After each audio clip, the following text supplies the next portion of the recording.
Um, uh, uh, uh, y'all go ahead. No, we're gonna wait for you to keep fucking Now up. you supposed to have your game tight, bro. How you walk on the court, start say let's play 1-on-1, then when the game start, nah, let me get some more shots up real quick. That's what you doing. I didn't know we was playing no game. We were talking about. Why you play, man? All right, okay. We were talking about what's the name? We were talking about. I'm saying you was ready. You was ready to. What I meant by that is you were making an argument that you was confident in, and you were saying it as if you do it off the top. So now when a person, check what you're saying, you saying, let me go back to the lab. I thought you was already on point. So I can't get some more exact language? I don't think you wouldn't have done that if nobody would have said something. That's all I'm saying. You said it as if you was confident in what you were saying. Now you timid now. You like, let me go back to the shooting gun real quick. I don't trust my jumper. You sound so timid. You funny. I mean, like Ben Simmons right now. I ain't gonna pass up no layup, nigga. Alright, shit. That nigga Ben was tripping. Yeah, they said he some teams looking at him. I say he got his athleticism back. You see that nigga all swole up and shit? I'll pick him up. I'll scoop up Ben Simmons. Oh, Ben Simmons. Ben Simmons. Yeah. Simmons. No, I finished looking at the video. So it sounds like he's actually discouraging the FBA from doing the same thing that he do when it comes. He's saying don't romanticize and bring your emotions into the description of history. That's exactly what he's saying, almost word for word. When we know that he's very guilty of doing that himself.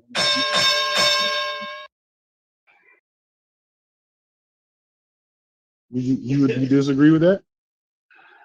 No, say it again. I was looking up some shit to cook Fetty. What'd you say? Oh, okay. I mean, I could move out the way of that, but I'm saying James Smalls was saying he was telling the FBA people could not do exactly what he does when it comes to FBA people who romanticize the history. Yeah, he's going at the FBA and the Black Americans who say they ain't got nothing to do with Africa. That was the main shit that he was doing. The Olmec shit was some side shit. I mean, it was and it wasn't at the same time. I don't know why he would mention that. I don't know why he would mention it at all if it's a part of the sidebar, because that would actually negate everything else that he's saying, right? If because I know it ain't nothing but push. If it was true, it actually wouldn't be romanticizing it, now would it?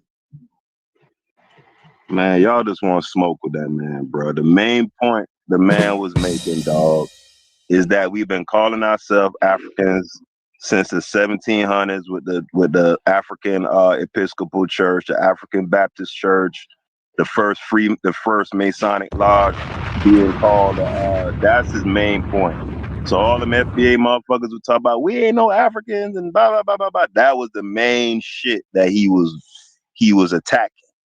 The Olmec shit and all that. That's some side shit, Logic. Come on, man. I know y'all just want to cook this man, dog. Any opportunity, you like Terminator, dog. I don't necessarily want to cook him, but I definitely know he's dangerous right now. I probably am secretly more interested in proving how he's dangerous rather than like you're trying to sift through some of the things that he accidentally said right on accident. But in this particular case, I'm just simply saying that he's telling the FBA people not to romanticize the African history. Don't bring their emotions into it. But that's exactly what he do when it comes to Africa. That's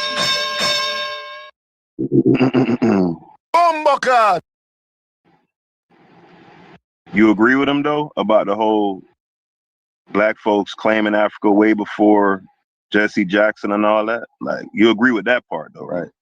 I do. All right, so shit, it's all gravy. All that other shit, you could So what's spectacular? that's water off a duck back, man. All that Olmec shit, water off a duck back, man. Oh, so because he said the one thing right, all the other stuff he said wrong, he get a pass for it. He on the right track. He on the right track because of the one thing he said right. When the other 29 minutes was just some straight BS. No, you got the Oh, ratio. You got the ratio backwards, man. The 90% was the African shit. The 10% was the Olmec shit. Come on, man. You just wanna. The minute you heard Olmec, nigga, you bro, motherfucking went into he Terminator said mode, nigga. The screen went straight red, nigga. he All you heard suggested that people was read a book called A Black Mexican Dog. The Black Mexican. And then if you listen closely enough, I actually heard him say that we've no, been hold up, hold up, Brad. I hold up, mean, Pastor. You gotta catch this part. You gotta catch this part. Because he had a slip in The there, Black right? Mexican book He is said, about black folks mixing with them Native Americans. That's what listen, he's saying. he said that we had been sailing to these places for thousands of years, right? So in one breath, he acknowledges that we not the indigenous people, right? But some kind of way, we also the all, right? We some kind of way, we also. No, you're not listening good, bruh. He's saying that the majority of them people, even if they were black or from Africa, the majority of them were wiped out before our people who came via the slave ship even came to North America. Did you miss that part? Did you miss that part, Logic?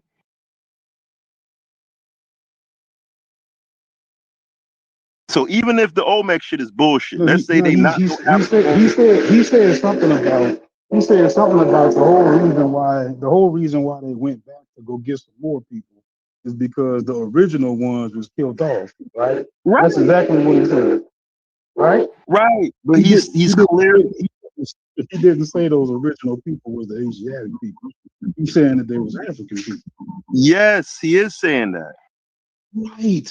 So if if But he if, if the next sentence, then he goes and says, "Well, we've been sailing back and forth for years." Well, how was we the original people then? That's double talking. no is no.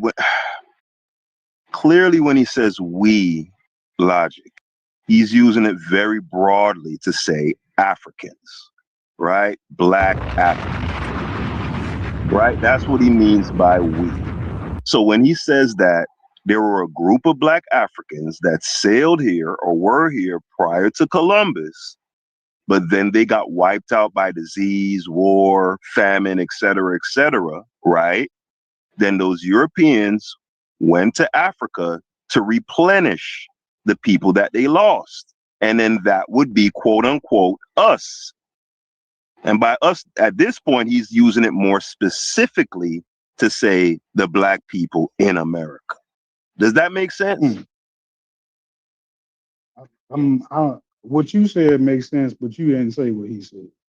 That what he said. That's what he didn't articulate it like me, but that's what he's saying. So even if you believe Right. that, If he didn't let it like you, he didn't say what you said. But you know, I ain't gonna fight you. I think we started to get closer and closer. I just want you to acknowledge that in there he actually said that he acknowledged that we've been sailing back and forth for thousands of years. You remember him oh, saying well, no, that's for a fact. That's for a that? fact Okay. he's saying that. Okay. All right, cool. So every time he makes mentions about us being the all max, he's actually just wrong, right? No, but Based be on that. clear. No, he's not. He's not. His whole point is that we're not the Olmecs.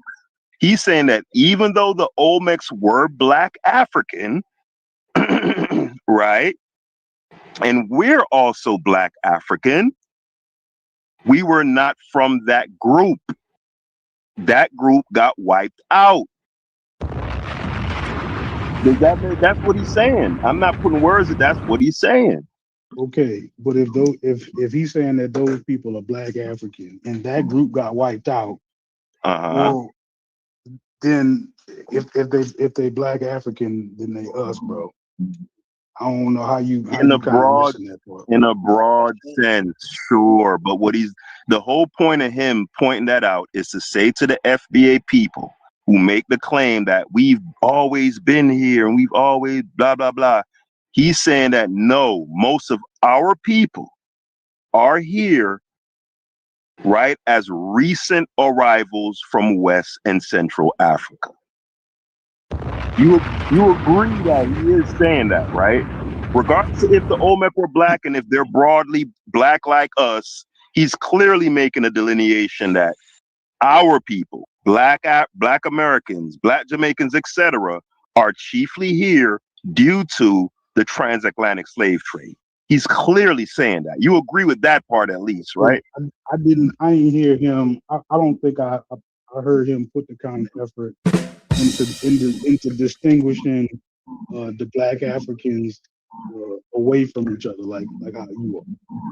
Maybe I didn't hear that when I listened to it halfway through the first time, and I just listened to the other half a couple minutes ago, and I ain't get them making them kind of distinctions. I might have he might have veered off at times, but he also came back to, you know what I'm saying, that we was there. That's how I remember it. And you know what I'm saying? Maybe somebody else who heard it could say, you know, could referee this and say, nah, one of us heard it wrong. But from how I heard him, he was absolutely talking about those black Africans being us at times in the conversation, and then some other times that we've been using the label African, and we arrived here by ship at other times. So that's how I got it. It was confusing. That's why I don't listen to him.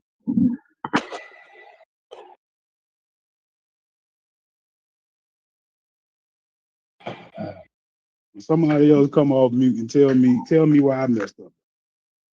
I don't want to just be deadlocked with Haskell. You know what I'm saying? Then, you know, one of us, we're gonna be talking about one of us confused. I want to hear somebody else's opinion on what they heard and if I heard it wrong. Well, from the video, I say chronologically, you got to follow Dr. Smalls. Over the years of just hearing his teachings, we understand when he's being broad and then when he's being specific. And he does interchange throughout the conversation, but it falls upon the person, you know, the comprehend and catch when he's been in the broad sense and when he's been specific. What Haskell said, how he does delineate where he doesn't run from saying that the Olmecs were dark-skinned Africans, but they're not part of the group that we descend from. He's showing the chronological order of it. I know it's confusing just at the broad sense, but when you've been specific, it does make sense. All right.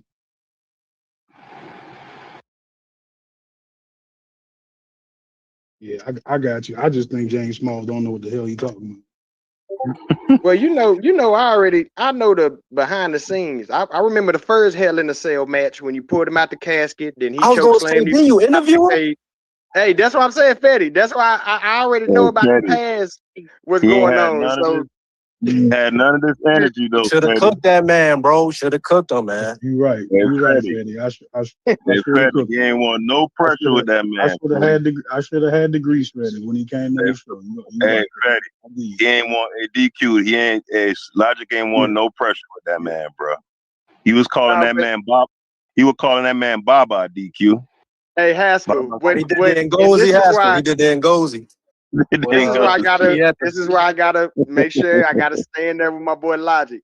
There was a lot. It was confusing to all of us, but behind the scenes, you know, there was some shit that, you know, Logic wanted to battle with. You know, he did want to take him down, but pause. That was crazy work.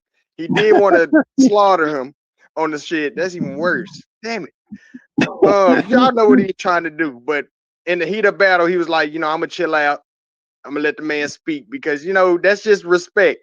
You know what I'm saying? But don't think Logic didn't want to take him out.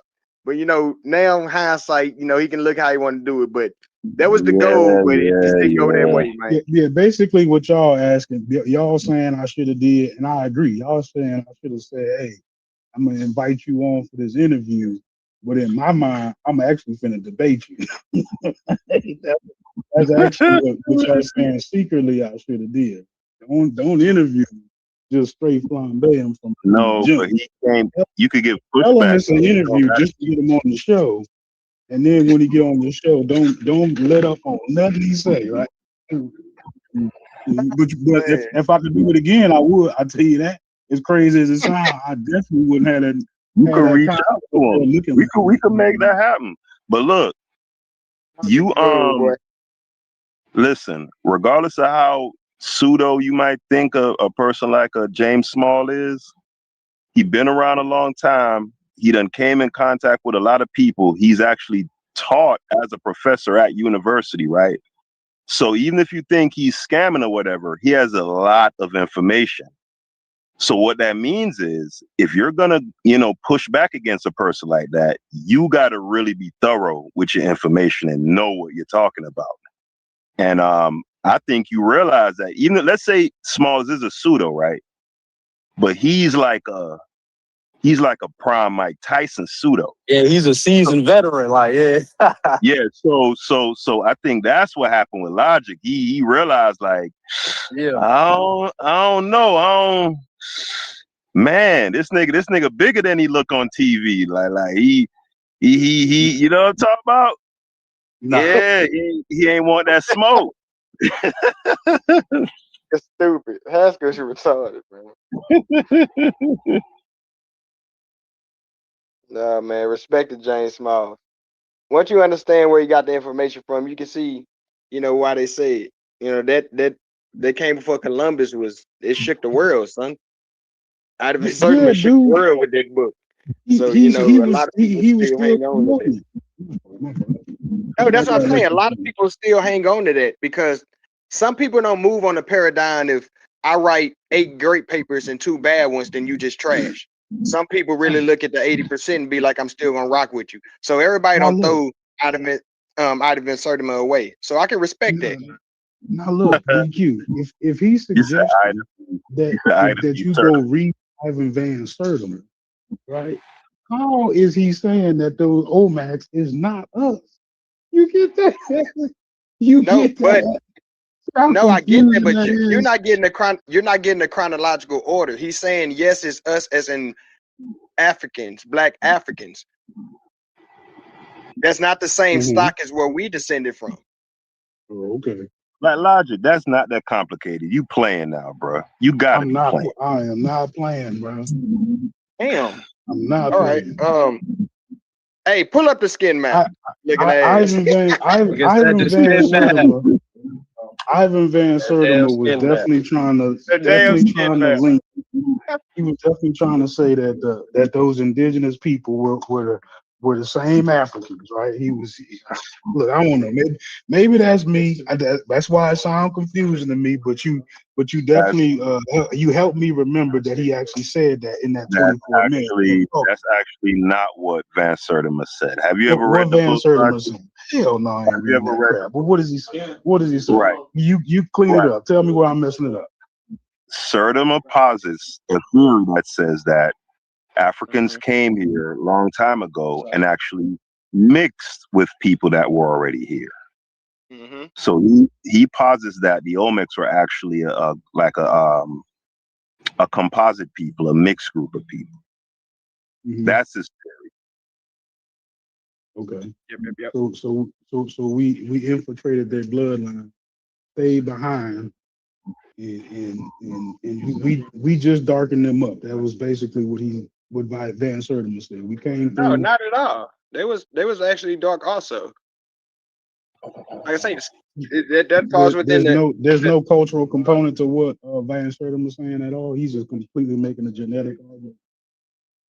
Well, no, he made majority of his shit off phenotypical observations, and then he went into I think he tried to go with the literature route, but that was hard. But then they tied it in with cultural connections. But the majority of his shit was just phenotypical observations. Right. So when he's talking about cultural connections, he's definitely talking about those Africans sort of retaining some of the indigenous practices, not from the original island, the Olmec Island, right? He talking about they not only did they mix with them, but they Africanized them, right? Basically. Olmec Island. Yeah, I almost forgot the name of the Olmec Island. I didn't know You the think niggas about had an island. Niggas said Olmec right, Island. DQ. Cause you know the Abos be calling America Turtle Island. I think that's what Logic. He heard that somewhere, and No, he kind of. he ain't that deep. Nah, he ain't that deep yet. Don't even put that up. Loud. He ain't even. Don't even open that hallway yet. We chilling. We at a good point right now. Hey, that Abo wormhole is a motherfucker, man. I'm telling you. Motherfucker. Telling you, bro. I didn't use so much motherfucking rope pulling my cousin back. Like I didn't even know I had this much rope. I didn't like nigga shit. That motherfucker different. You still claiming to be a Indian? Partial because he did find some motherfucking facts. This the cousin I told you that traced this shit back like to the fucking 1500s on his mama's side. Some like some old white lady. Like I said, bro, don't nobody get that far back. You different, nigga. So That's he traced crazy. this shit back. So he understands that all right, I was part of this lineage but one of his lineages was Indian. He did realize that shit. But the rest of them, he had to be like, all right, nigga, African. Granny was mad white. Like, so he just had to acquiesce to the information. That's what's up, man. So he got a genealogist then. He worked with a genealogist and he one of them niggas who will literally pay the annual full subscription for like 3 different shits and like email the companies. That my cousin different. So now he got some shit. He got some records. damn, that's tight, bro. That nigga got some records. I was gonna say, if y'all brothers ain't never tried Ancestry.com, just something as simple as that can help you find like cousins all over the country, all types of shit. Bro, you can create your own family tree. That's what he did, bro. That nigga went mad stupid on that hoe. Like paid for the premium account. Yeah, that shit work. Yeah, I tried the premium account. Yeah, it recommends you. It actually compares like the records you got on the joint and give you a more refined one where like on certain joints it made you say Negro born, but on this one they recommended for you. It got the same relative but with more details, photos. That shit fire.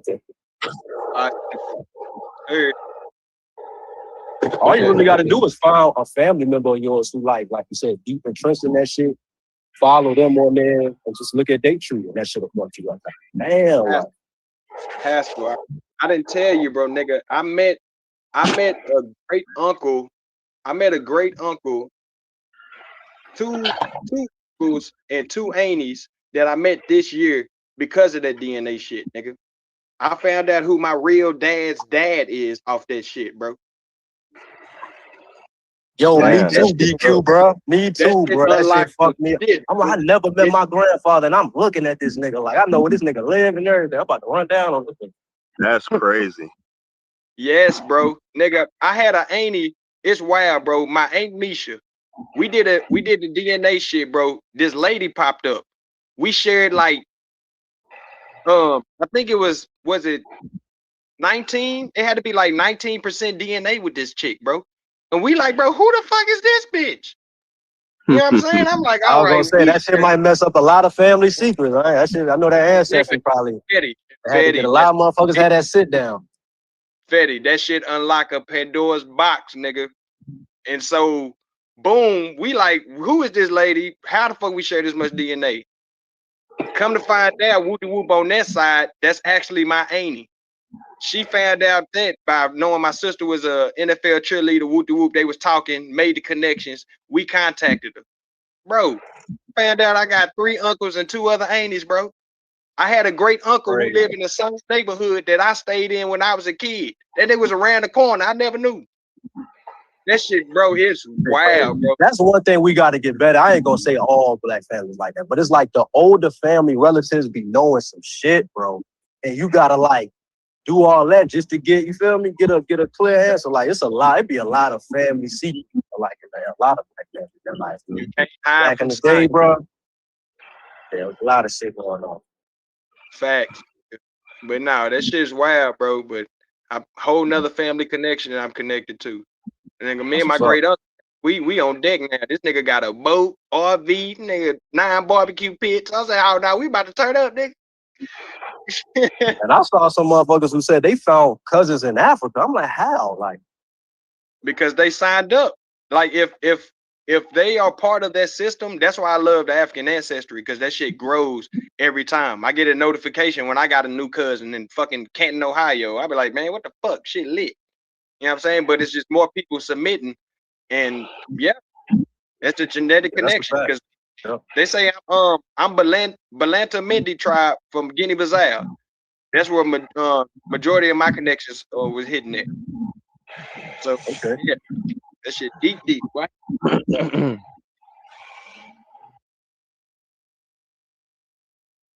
Genetics. Niggas think they can run from that shit. Hell nah. we're around that. Yeah, so I mean, obviously, like black people mixed in with Indian. Mm-hmm. Like, I don't know if y'all ever seen when Snoop was on what's that Mexican show, the comedian, and he found out he was 25% Native American, right? Mm-hmm. But I always knew that about Snoop. Like, since the first day I came to America, when I was 13, 14 years old, the first time I saw Snoop, I'm like, that nigga looked like a black ass Indian. Like his features, his hair, it was very obvious, like from day one. Like I could literally see it in his face. So that wasn't no shock. Like, yeah, black folks here are mixed with Indian, but motherfuckers just take it to a whole level. Like, come on, y'all doing too much though. Like, Take it to the extreme. I think I was 1.3. It's 1.3 or 0.3% Native American. And that's why I was like, we got to dead all that Indian talk. Like, dead it all. Nigga, I'm more Irish than anything, nigga, than African. I mean, I'm more African than anything, but I'm Irish more than anything. That shit funny as hell. that's what killed me. Like with the Abo niggas, right? So what about the British side or the Irish side, the white side? Why y'all don't claim They that? don't believe a real Abo don't believe in DNA. They don't believe in DNA, so you can't get them with that shit. Yeah, he ain't lying. And when you a sophisticated abo, you got to throw DNA out the box. You don't even let them fight with it. You don't even let them fight. Right? They a real Abo. You gotta fight them with genealogy. They only accept That's genealogy. it. They only respect genealogy. There you go. He is not lying. What the nigga say in the battle? You want to beat a super villain? You got to strip them of his power first. That's exactly what they do, nigga. They take that DNA off the table. Oh shit. That's a good strategy though. Dog, and my cousin did it with me, and I had to go, nigga. I had to go insurance records on cargo ships route on his ass. Because he tried to tell me slave ships didn't exist, and I had to show him they were called cargo ships and the insurance claims over. Like, the niggas, when they say they just want genealogy, that's all they want, bro. You got to bring some papers. I feel them on that to an extent because, you know, when it comes to like chemical analysis, right? When you start dealing with molecules, that stuff you could very you can manipulate it. You know, There you we feel what I'm go. saying? There we go. No. Blackology paranoia. There it go. No. Regardless of whether or not I believe that it is manipulated or not, right? Like like me, for example, as a blackologist, right? If I were to go be a geneticist, right? Let's say I go get a degree in genetics. I'm a geneticist, right? I can craft together a DNA analysis that would make me 80% Native American. Like there's a way to do that. You get what I'm saying, Fetty? Like I can manipulate. Nope. I don't know. You don't think a really skilled geneticist who understands the system could craft things together? I'm saying, like, what would be the incentive for that person? They want to claim that they're that they're indigenous to America. So let's say I'm an abo, right? And I want to prove that black people always been here, right? And I believe it so much to the point where I go to school, I get a degree, right? And I become a geneticist, right? And I know how to manipulate the tests and move shit around and label shit certain shit and use a splice here. You know what I'm saying? Like I could Nigga said literally use a splice here. yeah, splice here, a splice here, a splice there. I can craft a what was the thing that they use? What's the name they call it? Like a what do they call it? The parental markers again, Fetty? The uniparental markers? Why did Somebody your Y haplogroup and your mitochondria. yeah, like the haplogroups. Like the haplogroups or whatever, right? Like if I'm an abo, but I'm actually educated, I can manipulate some shit that'll make it say that I'm 80% Native American. Like, do you believe that that is possible? Like, you can do that if you know what you're doing. I mean, there's so many factors that go into that. I think on the individual test, for one, I don't. So you saying a person who works for essentially 23andMe, I don't see a person having that. I'm saying if a person had the equipment outside of the confines of, let's say, their work or whatever, right?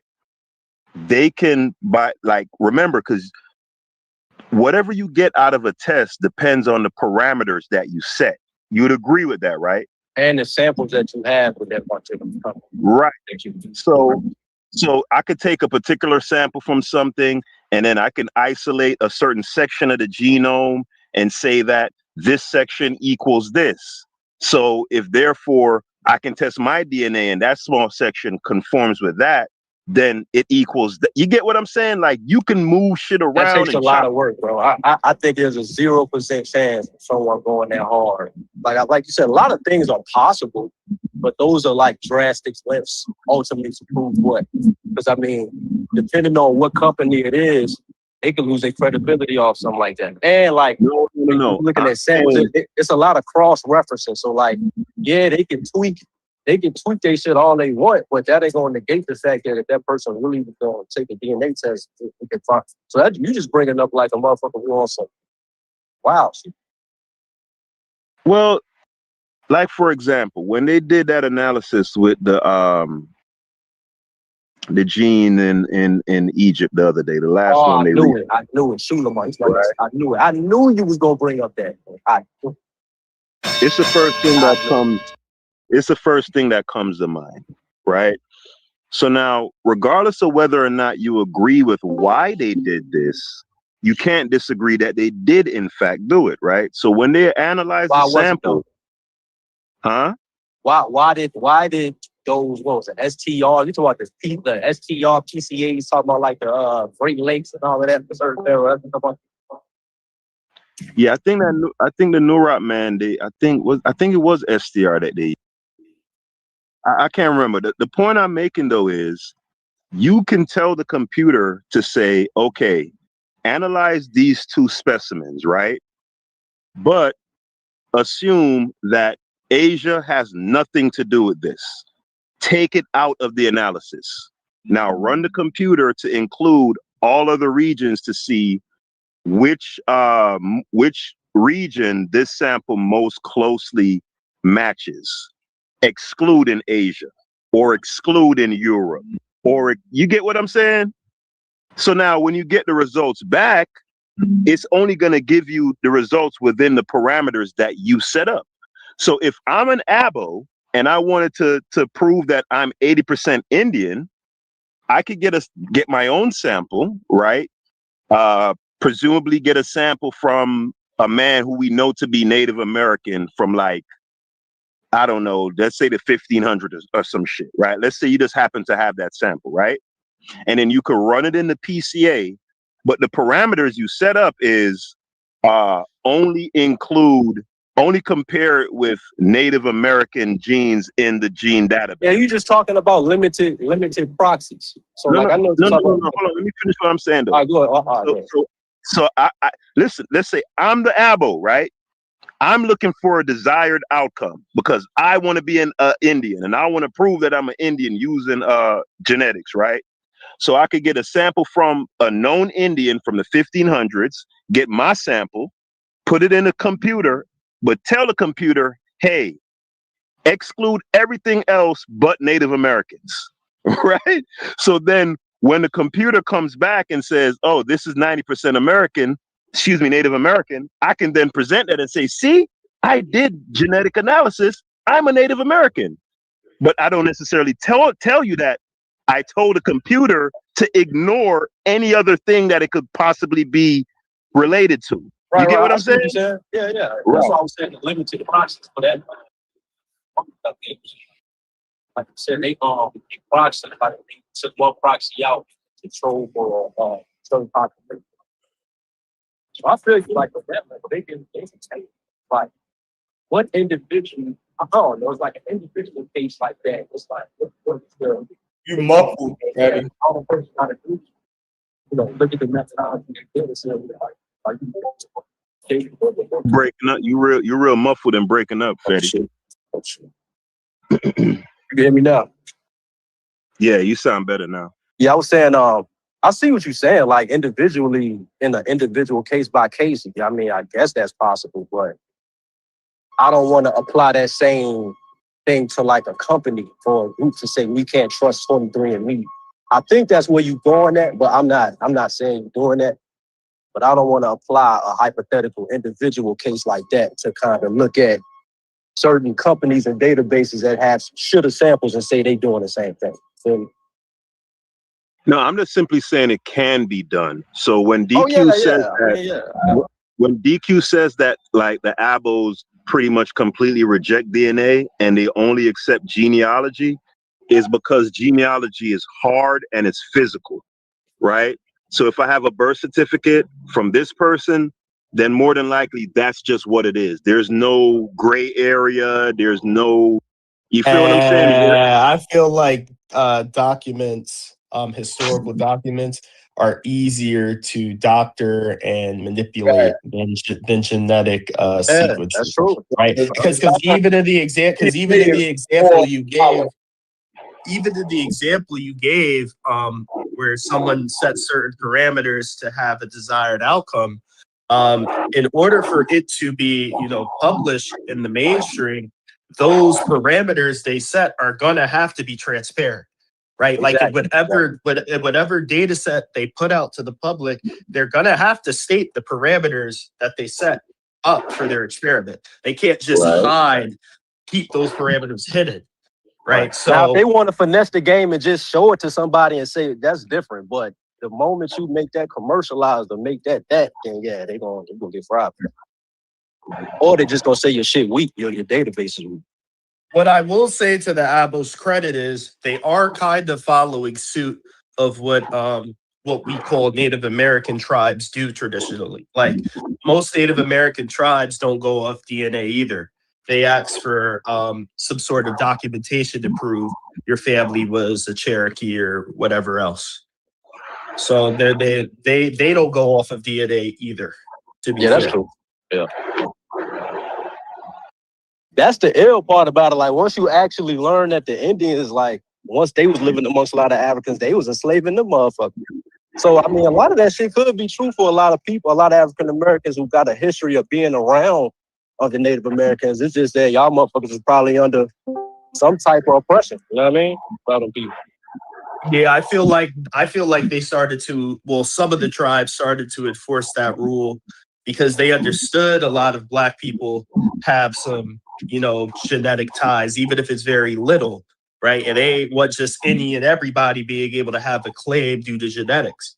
So they made rules so that you have to prove it through some sort of documentation to get official, membership or citizenship. I definitely think that's a part of gatekeeping people out for sure.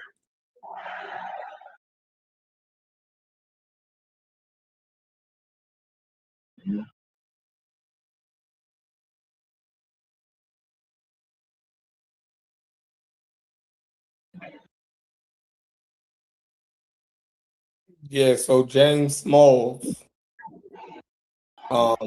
he definitely plays in that gray area.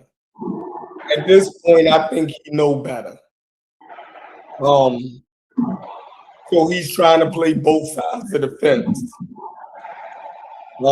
He trying to stick to his pro-African side, and that's somebody mic is crazy. Asshole. Yeah, so his he's trying to play to both sides.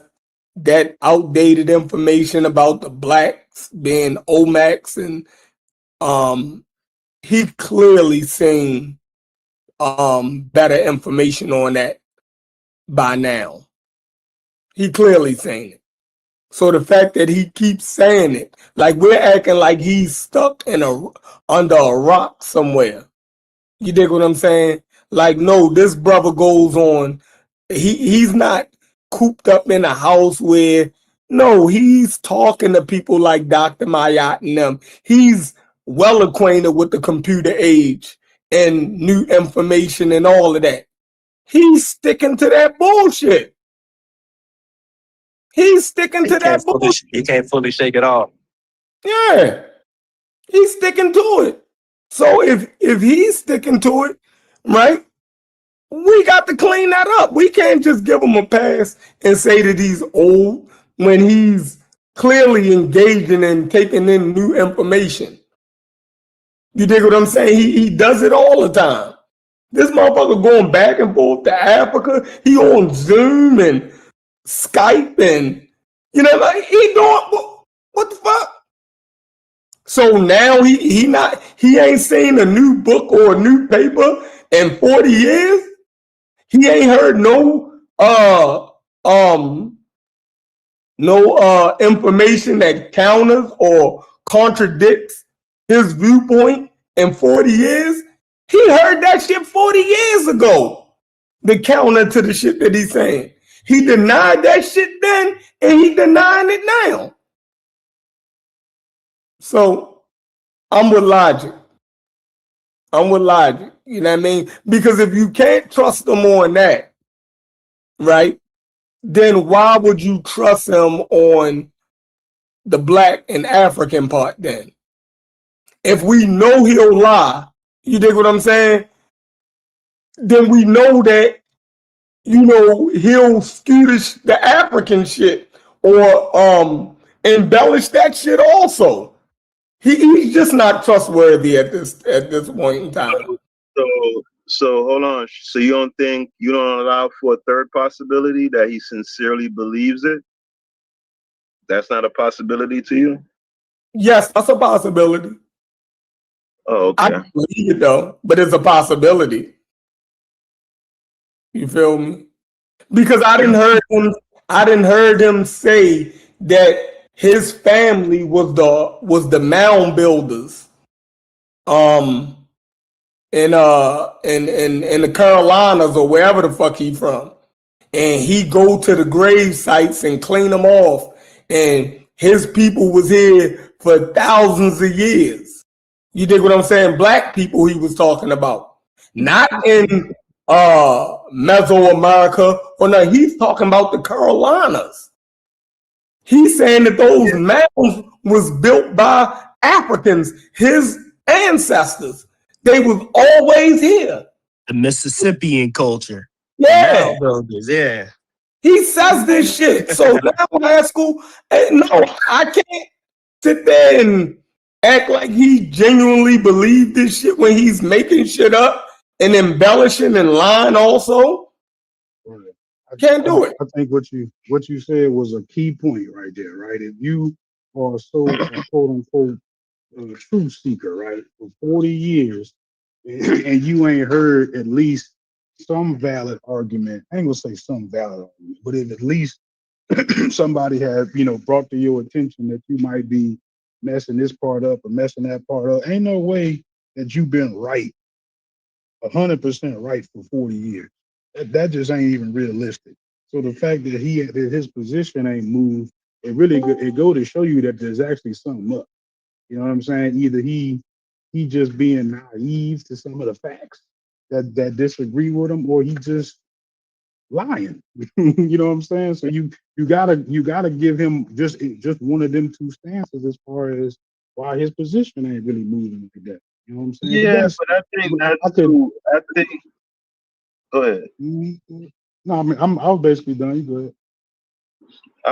I think that's too simple a binary though, because like I done heard all the conventional arguments and the so-called conventional evidence for the Egyptians not being black, and that's actually the consensus holding. And I strenuously disagree with it. But it's not because I'm lying. No, I genuinely am of the opinion, based on all the available information, that these people, the majority that hold that consensus, they don't know about the counter arguments, or they're being disingenuous in a lot of cases. But it's not me lying. It's not me. No, I know the information. Well, I think he what believes it. Yeah, I feel you. Yeah, I know what the other side. I know what the other side says. I know what it is that they present as evidence to substantiate what they're saying. I am just simply saying they're wrong. Similar, I think that's what Smalls is on. So for the 40 years, yeah, I'm gonna maintain what I'm saying, not because I don't believe it and I'm trying to get one over, but no, because I do sincerely believe it. And I believe that the people who you believe are correct, I believe that they're wrong. Like, how are y'all not including that as a possibility also? We said it was a possibility. I said it was a possibility, but I don't believe it. Right? Yeah, Just Chef because said it's possible. You're my friend, Haskell. I'm gonna just keep it a beat, which some of that Do stuff you that you be believe? doing, I be thinking like, bro, my nigga, he is really So, off his Chef, mind today. So, Chef, do you sincerely believe that I sincerely believe that the Egyptians were predominantly and unequivocally black? Or you think I'm playing or lying? Or rabbit when it comes to that topic. I think you playing in line. That's crazy. It's something, but you know what it wouldn't be though, Haskell? It wouldn't be rational. That's what whatever it would be, it ain't rational. That's what it is. It's a very But anachronistic. as a homie that I actually very like talking to, anachronistic statement.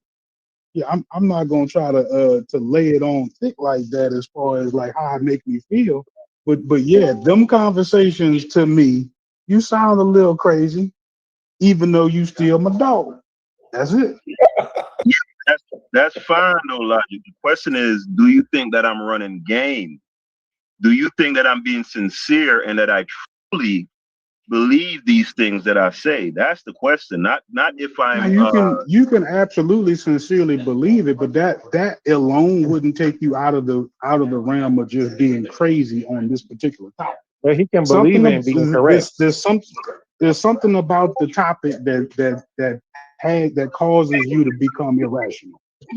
Certainly. Right, but Logic, y'all claim wasn't that Small was irrational. Y'all claim is that he running game. Like he really don't believe that shit, but he just saying that shit to get some shit over. That's what I believe. That's what I believe. Right, but yeah, Logic, but you in here talking to us about it. You writing books and trying to take it to Africa. No, we need to be clear. No, but we let's be clear here. Right? Let's be clear, as the GOAT Jabari would say. There's a distinct difference between a nigga lying, knowing some shit don't go like that, but saying it for some sort of a gain, versus a person irrationally, truly, and sincerely believing something. Those are two very distinct things. You'd agree with that, right, Logic? Yeah, I agree. I agree there's a difference between lying and just being wrong. I agree. That's all I'm saying. I think, hey, Logic, I think why you ain't a reason why you ain't apply no venom for real, Because it's a lot of old heads like that. If you was to talk to them in real life, you know that they love black people. So I think, it wouldn't be more so of a, hey, you grifting. It's more so you just wrong as a bitch. But I can't deny the fact that you put black people first at this. I mean, but it's also, for me, it's a difference between if that's how you feel from your front porch and you stay there, or maybe people who happen to wander across your front porch, you might share it with them, but you ain't writing no books and you ain't on no tour. And yeah, he leading a lot of niggas to it. Yeah, I think you're not doing that. You're not trying to come across. And I feel you on that. If you was to give him that critique, he would get offended by that. I'm late to the conversation. So somebody's saying that Professor James Small is saying that Egyptians are black, and he's doing so out of what? Out of ignorance or out of plan, not out of ignorance. I wouldn't call him ignorant. I wouldn't call him ignorant, right? Because I'm going to respect the amount of information that he actually is able to retain and spew out, right? So we ain't going to play with his intelligence at all. You know what I mean? We ain't going to play with his amount of information that he's learned over the 80 years he's been on this planet. So we're not saying he got a comprehension issue. Not all his faculties are intact. So the only thing left, right? And I've been seeing this brother, I done heard his rationality. He's very rational, right? So we know he has that component also. So the only thing left, because everything else worked correctly, the only thing left is he playing. He gripped it. You don't know religious motherfuckers like that that's rational and they thinking, but that belief they got just, you feel me? Yeah, he has a blackology. He's one of them old school Dr. Ben, one of them, everything's black, which is fine. I mean, that's who he lacks. I don't know what he lacked, to be quite honest. I would learn from Dr. Small, but I don't think anything's wrong with him saying that the Egyptians were black. Like I don't understand how you try to make that a bad thing for him saying it. Like he playing.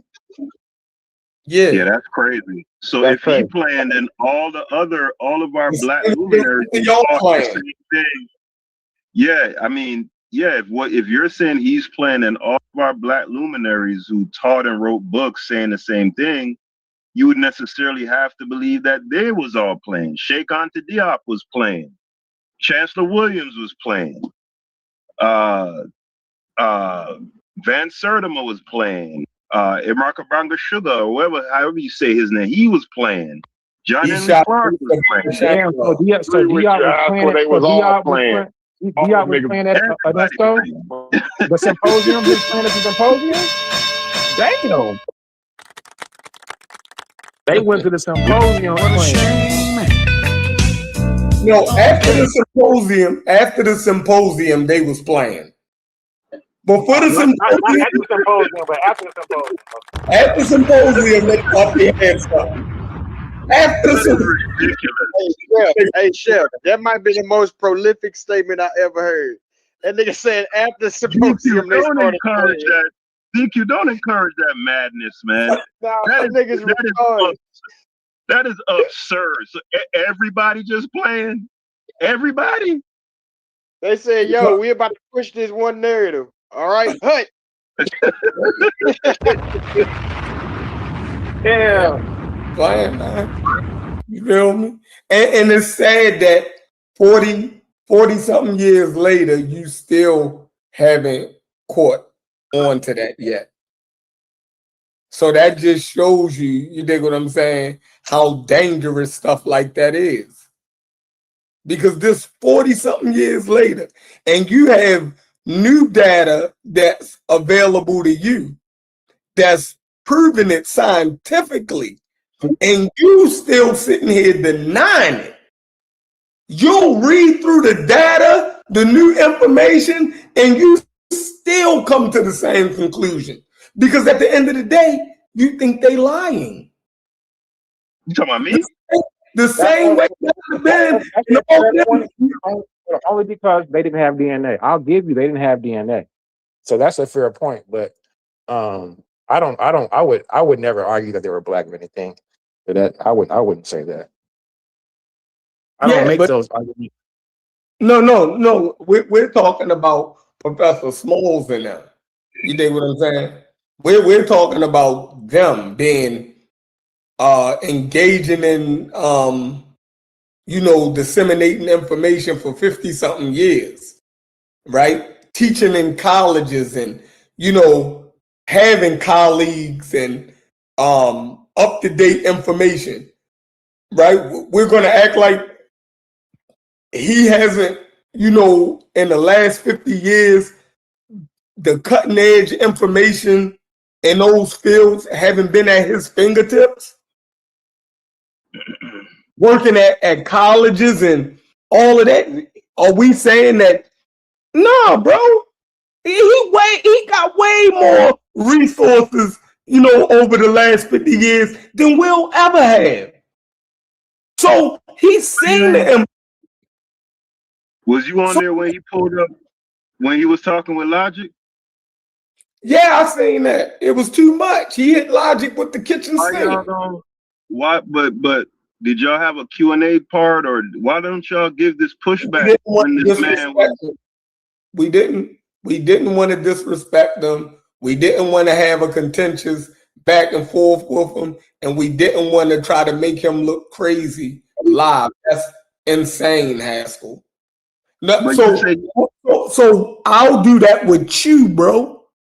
Out of respect for him, we can let him speak his piece, right?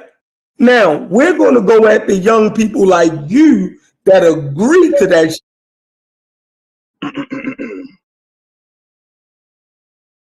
You get that? I don't, but I guess, like. You know more about it than he is. Out of respect for him, we can let him do his thing. We coming after niggas like you. Yeah, because you think it's an easy win, but you end up getting fucked up. But what is it about you? So y'all think it's impossible to respectfully give pushback? Like, y'all think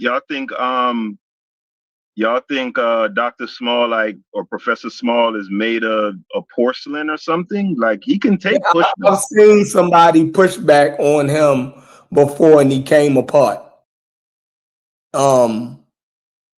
It wasn't a good look. You dig what I'm saying? And then the person who pushed back on him,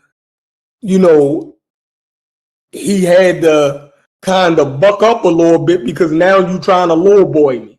When I was just giving a critique, it was Zion Lex, I think. Matter of fact, it was Zion Lex. Zion Lex was giving him respect. Said every glowing thing he could say about him. But on Sinetta, he disagreed with a portion of the information that Professor Small said, and Professor Small lost it. Sinetta and them lost it. They act like, you dig what I'm saying? Like, so I gotta sit here and just accept everything you saying, and I can't disagree with you. I can't. You dig what I'm saying? It was crazy. You know what? I don't know about what you're talking about, but I do know when Ankdom had what's his name? What's that? He's an MD and a PhD. The one Corey don't like. Soy Keita. Mm-hmm. When Ankdom had Soy Keita on his program, and what's the name was on there? Ngozi, right? And Ngozi began here talking the most shit, talking all this E1, B1 shit. Matter of fact, that's your master teacher, Chef, when it comes to this Black Egypt wasn't black shit, right? That's your master teacher, right? And when Soy Keita went on there, he said, "Hey man, I'm ready for it, but just know that I got a bullshit detector." Let niggas know, look, I want, let's have the debate, nigga. That nigga dropped his nuts, nigga. And what that nigga Ngozi do? Oh, Baba, Baba Keita, Baba. You know, I'm working on my degree. You know, I'm going back to school to get a degree in DNA. Man, that nigga tucked his shit, man, cause he ain't want no pressure with that man. Keita, or whatever the fuck his name is, he don't push that the Egyptians was black thing. So according to him, what would have been the contention? I ain't gonna lie, I think Keita is worse than blackologist because he tries to say it without putting the verbiage in there. You know what I mean? The whole tropical limb proportions and all that shit. Thank he you. Be on that. So he don't. On the same shit. So chef, don't try to go around it. You know that kid is on that shit. Just because he don't like. Oh yeah, he's definitely he's an undercover Afrocentric. He don't agree with using the term black and all that shit. If you putting out papers, right, with DNA analysis from the 18th dynasty monarchs, right, and you're showing that their DNA is 90% congruent with groups in the Great Lakes region and West Africa and all that, nigga, you're saying that them people black. That's what you're saying. Yeah, I agree. So don't do that, chef. Don't your boy tucked this shit and he bent the knee when it was prime time. He come on this bitch, talk all that shit, right? Talk to us like we crazy for saying the Egyptians was black and it's ridiculous and science doesn't prove this and that. And then when that nigga was in the square, when the lights was on, nigga, and a nigga challenged him too. Nigga say, yeah, nigga, what's up now? Nigga, run, what's all with all that pussy shit you was talking on the internet, nigga? That's what Soy Keita said to him. And that nigga said, bye-bye. Ain't no way around there. Yeah, that's a fact. Hey, Fetty, that nigga said, bye-bye. Hey, I do remember that. He called him bye-bye about 13 times. He sounded like a newborn that was hungry. He wanted that. Yeah.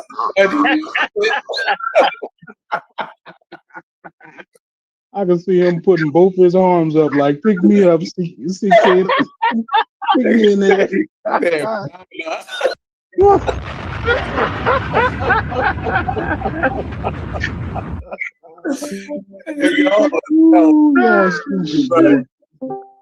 That's funny as hell. I'm telling you, bro, them OGs know how to disarm niggas, bro. That shit is a skill, bro.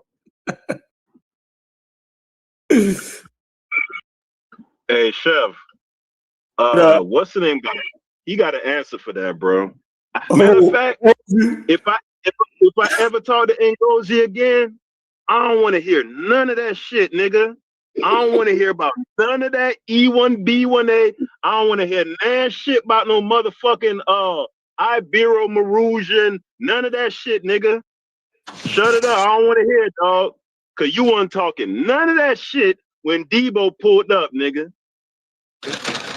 I gotta be fair. I've heard Ngozi in conversations like, critique Keita and say that the verbs or the vocabulary he used is very, Afrocentric. He ain't like, and he's the same as everybody else. So I definitely heard him say that multiple times. Bruh, the man talked crazy about Soy Keita. Now, I don't expect in a live conversation you're gonna be disrespectful, but Keita went up there and he was respectfully looking for pushback, and he threw the gauntlet out there. Hey, hold up! Someone in the comment section said Keita said the modern Egyptians are the original Egyptians. Can someone fact check that, please?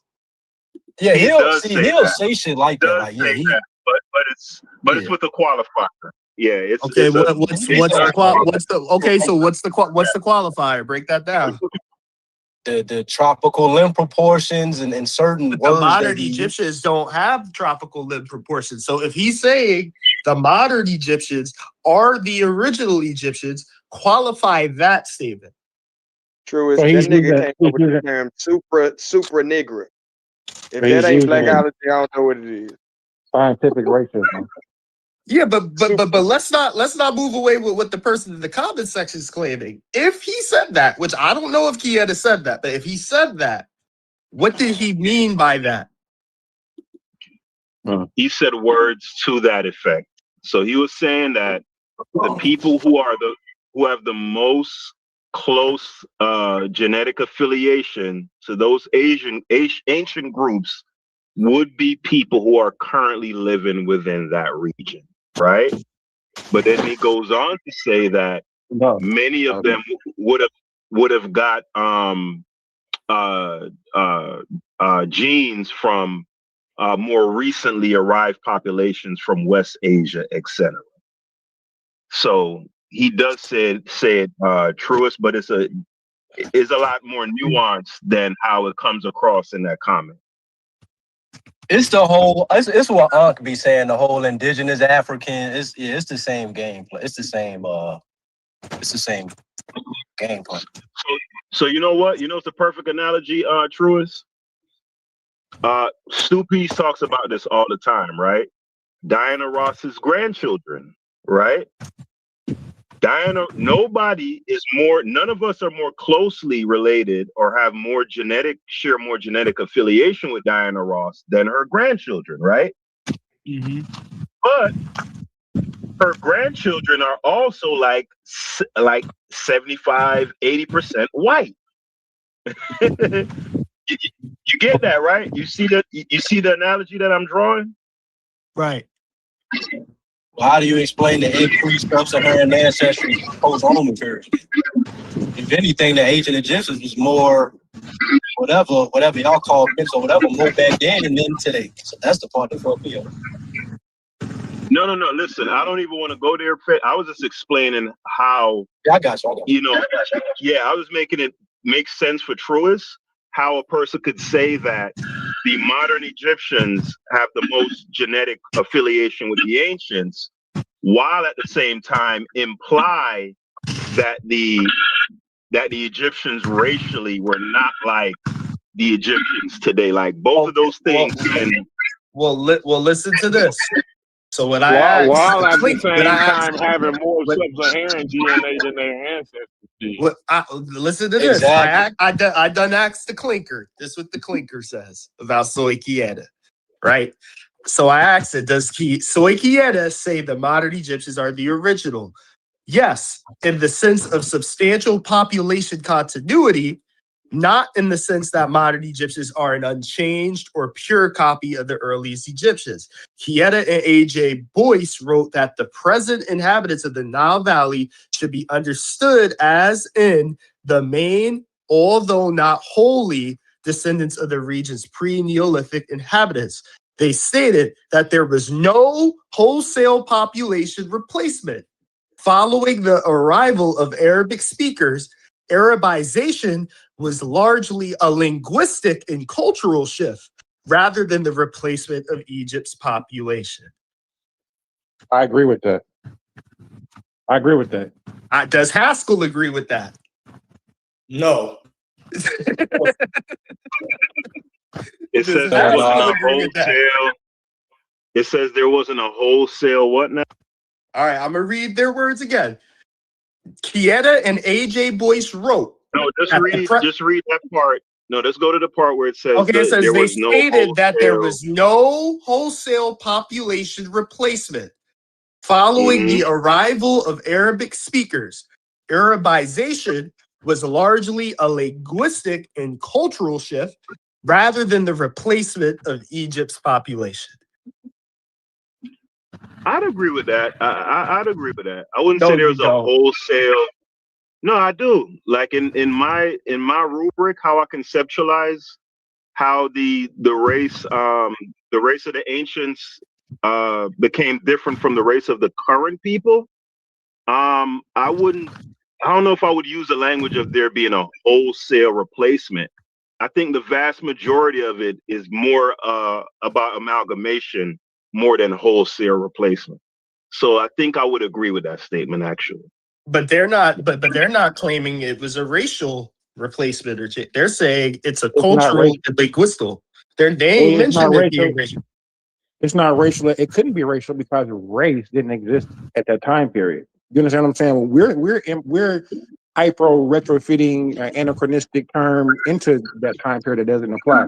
They would have no idea about race. Culture, yes. Race, no. They would have no idea about Africa either, but we call them indigenous Africans. So that's playing semantics. So we can talk about. Wait. Bro. So if we're gonna have the conversation, we can have the conversation under the aspect that we're having a anachronistic conversation, and we're misapplying there's no history. So we all understand that. This is stupid. Y'all never bring up the chronology. Here we go with that dumbass conversation. It's not dumb to be right. Yeah, they weren't African. Hey, bro, how come y'all never bring up the chronology when we call them Africans? We can't call them Africans. So what I call them is Nile Valley inhabitants, right? Because that's what they are. Well, they're why are you cutting me off? They're using the Nile. I promise I'm gonna let you go. Nile is a modern word. I'm gonna let you go, brother. So you want to say happy? You want to say Itaru? You want to say Itaru? Listen. You're contradicting yourself. I'm talking to you on your level, term. brother. I'm talking to you on your level. I can say Itaru. You wouldn't know what I meant when I said Itaru. Would you? That just means river. They just mean river, exactly. Right. So I just said now river, so you understand what I'm saying, brother. Don't. Yeah, but nobody in scholarship has to do all that. No. People can brother. So why are you I don't mind you using the point, brother. The point is, brother. If you want to play words with my words, brother. Africa, though. I don't mind you using neither one of the terms. I just wonder why when niggas say black or something, then we start talking about anachronism. When we use all the words that you use to describe them. Let me please answer it. Yeah, let me please answer it because I'm not. Listen, you asked the question. Let me answer. I don't apply those terms. When the white people were saying that the Egyptians was white, they was wrong too. So when they went to the symposium and met them with, I agree.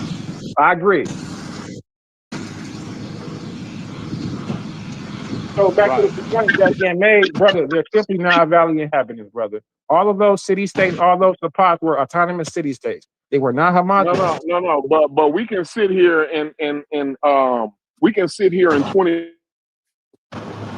look back at Sierra Leone and say there was some niggas over there in Sierra Leone. Although they didn't have race. Sub-Saharan, yeah. We can sit back here in 2026. And they were having a racial conversation because now we're talking about Sam Morton and scientific racism, right? So we want to at one end we want to talk about. I'm not wait. I want to explain the point. I'm talking about the chronology here. Because I'm having a chronological. I'm gonna let y'all rock. I'm just want to land this point. You ain't letting me get a sentence out, though. At one point, we want to talk about the racism, but then we want to use it, right? Brother, let me finish the point, brother. Can I get one sentence out, brother? I know you disagree. Let me finish this. Because I want to hit you. I want to keep you on the point. My point is, brother, let me just get my sentence out. I'm just trying to get my sentence out. So when we're talking about scientific racism and we're using things like tropical limbs and craniometrics, right? Terms like sub-Saharan, right? To identify with blackness, right? You saying sub-Saharan is black people, right? Who said that? I'm saying. So when they're saying, yes, that's what they say. So does it hint to your IQ at all? Does it hint to being sub? I don't give a damn about having an IQ or nothing like that. My question was about chronology, bro. My question was about why are you using terms like sub-Saharan to identify yourself when it means and it's crazy. Learn what, brother. You can learn. Can you answer my question about the chronology, and then we can talk about racism, white supremacy after that, right? So my question is about the chronology, brother. So in 2026, I can stand right here in the United States and look back 400, 500, 700, 800 years ago at West Africa, and I can look back at that and say, yeah, those were black folk.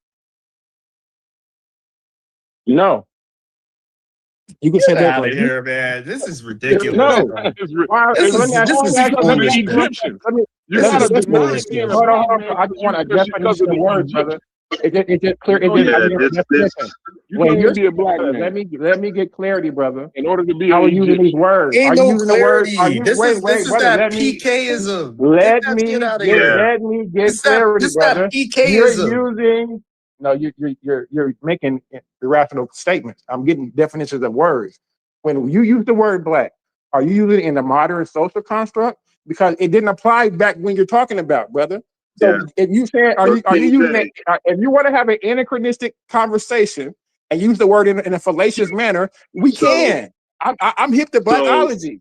But when you want to have so a correct King J, terminology and saying that they were black when the term did no, brother, they were not black. yeah, we got it. But King J, check this out, right? Are you familiar with the lady they call Sarah Bartman? I think she was from Southeast Familiar with Sarah Africa. Bartman, the lady that they had in the zoo, making fun of her about her. Yeah, Right, they yeah. put her in right, they She's put her in supposed the to zoo come and from all of she's that type. supposed to come from the Twa tribe or some particular tribe Right, but those body parts are synonymous with the DNA. right. So if I was to see Sarah Bartman and say, "Man, that motherfucker was thick than a motherfucker," damn. Would that be anachronistic because those people didn't use that terminology or have that sort of ideation? Would it be anachronistic for me to say Sarah Bartman was thick than a motherfucker? It would be anachronistic for you to say Sarah Bartman was black. It would be anachronistic for you I'm to about say to Sarah say, Bartman was any. Listen, hold It on. It sounds would be like you're anachronistic. avoiding his Hold question, on, sir. brother. Answer his question. It would You're be that was a deflecting. silly question. It wasn't even intelligent. It's It would not be silly. so. It's It just would be more it's appropriate to identify. demonstrating a It would be logical more. I can't even, fallacy brother. you're You can't making. even have the decor to Answer his even let brother question. speak. Why are you speaking for him? If that's brother, learn how to have some decorum, brother. I'm not here to argue with you. I'm just having a conversation. So that would be the anachronism, brother. You have to identify no, her where she came from, brother. Nobody identifies but as King black or white, J, but people like you, brother. but People who King don't J, know where they came from, or they wouldn't identify, they got lost in no, the slave trade, brother. But King J, part of People know where having they came decorum, from, brother. I got you, King J. But I'm saying part of having And decorum in conversation. it be exact. Africa, land of the terra for Africa. You know what I mean, land of the Afri, right? That's a specific tribe. Was every Yeah, person on that continent from that tribe? No. right. It's specifically in the area like around Tunisia. We know all that information. Exactly. So why would But you call now, the whole continent? Wait. That's reflective to no, you one particular cut me tribe. off though, King J, So but King why J, you are you cut me off. calling everybody in the whole continent? So now you're calling everybody on that continent and It's people not him. from It's this not continent that him live on doing this it. continent. It's That's 2026, crazy. and that's the consensus. Everybody doesn't It ain't just him. have lineage from the Afri tribe. Yeah, he Yeah, playing. we get that. We get that, King J. I mean, basically, what King J, we've evolved past those sort of pedantic, hyper semantic arguments.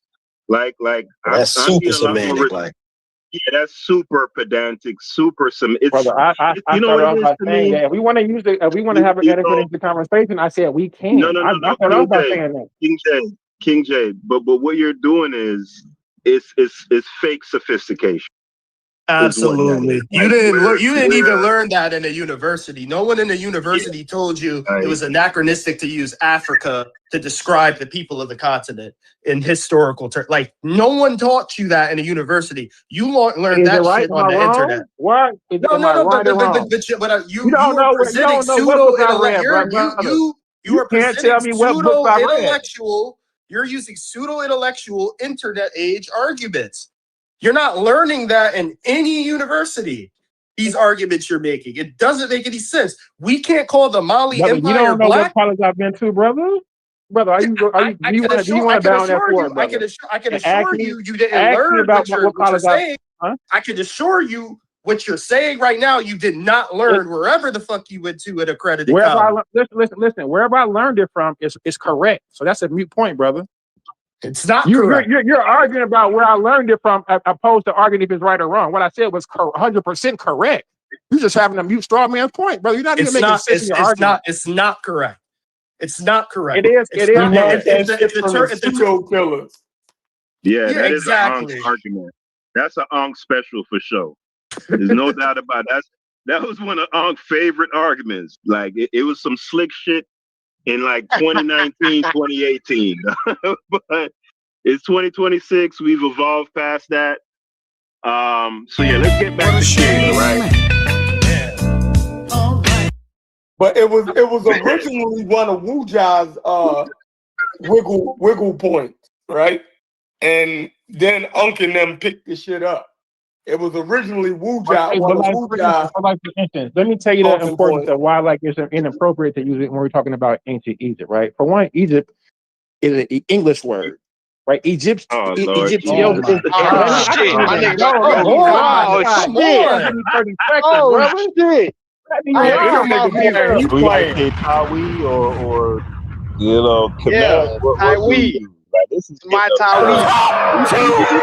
You gotta Oh my God. My nigga about to give us the etymology, baby. Y'all tough over Give us here, the science. Y'all tough over here. I ain't gonna lie. No, I'm just saying, brother, it's important to know that these were autonomous city states, brother. They weren't all homogenous grouped together under Bro, one we plan. can't even get through a conversation if we started so like if when historians and other academics use the term ancient Greece, right? Even though what they call Greece was a bunch of disparate city states that never unified except for like a 3-year period, right? So now we're gonna say, well, Greece is anachronistic because it was just a bunch of disparate city states. But nobody does that. That's only people like brother. Oh my God! When we're trying to have a specific conversation, it needs to be done. It needs to be done. We need to talk about it does not, because then you can't even get through a conversation in modern times, because virtually every term that we're going to use in English is going to be anachronistic. Can I give you a good example? When they asked about the conversation we've had in the community about the Egyptian and the religion, what did the Egyptians believe? It depends. It depends on which city state you're talking about, because there's different cosmologies. There's the Heliopolis theology. There's the Hermopolis theology. There's the Memphite theology. There's the Thinis theology. There's a million theologies. So you can't just say, you have to really be specific and say, who are you talking about, brother? That's it. Which one? Because grouping them all up and saying Egyptian, you're conflating all the theologies into one, and you're going to get answers like, well, were they literally? Yeah, they were both, depending on which one you're talking about. That's why I'm saying you have to be. What makes them? This is where you got to incorporate language speakers to Haskell like that. You're making it seem like experts don't have a clear cut as to who these ancestral groups are, no matter if they was Memphis or whatever. Yeah, they do, Fetty, and that's the point. But in conversation, you use shorthand, right? Assuming that pretty much everyone knows, right, the details, so that conversations can move along and you can get somewhere. Yeah. Only if everybody's familiar with the. I agree with that, but a lot of times people aren't familiar with it, so they just say Egypt, and then we get a lot of falseness passed about Egypt because they just grouped it all together. They really didn't have an understanding of the culture. And they just went with Google, man. Listen. Like Kemet, right? Everybody talks about Kemet, but there was no Kemet in the Old Kingdom. Right, it wasn't a new king like the 11th right? dynasty, but listen, King J. It wasn't Kemet. It wasn't even Kemet. I said it didn't come. As far as I know, the word didn't come into really being used as a place name. The word was around before that, but insofar as being used as a place name until like the 11th or 12th dynasty. But if I were correct, with the 049 determinative for sure, yeah. So I'm saying, I don't like. I just like. I'm not being too technical. Maybe they say that. Yes, you are. That's the bottom line. So yeah, can we move on? Can we get back to you ain't getting too technical, you fucking it up on purpose. So we can't get to what it really is. It's a tactic that you're doing. It's running dialogue. I ain't got no time. I'm working and talking, brother. Ain't nothing malice in my. It's a tactic to seem more sophisticated than everybody on the topic, and it's not letting us get to the damn point. What's the point? Everybody, the point was this. You're trying to make the point that James Small was in malice and ignorance or playing with the word black. Well, there's the white people. White people playing with the word white then, because to my understanding, he met them with what they gave to him. He met them with blackology. So if he was incorrect, he was just meeting them with what they gave him. So I mean, that's fine. That's not a good thing to do. I'm not gonna be We wrong than you. needed it at the time. No, I know you don't. You don't be wrong just because somebody else is wrong. Yeah, we needed something to believe in, brother. Black power. We needed that. Oh no, you ain't need Egypt to believe.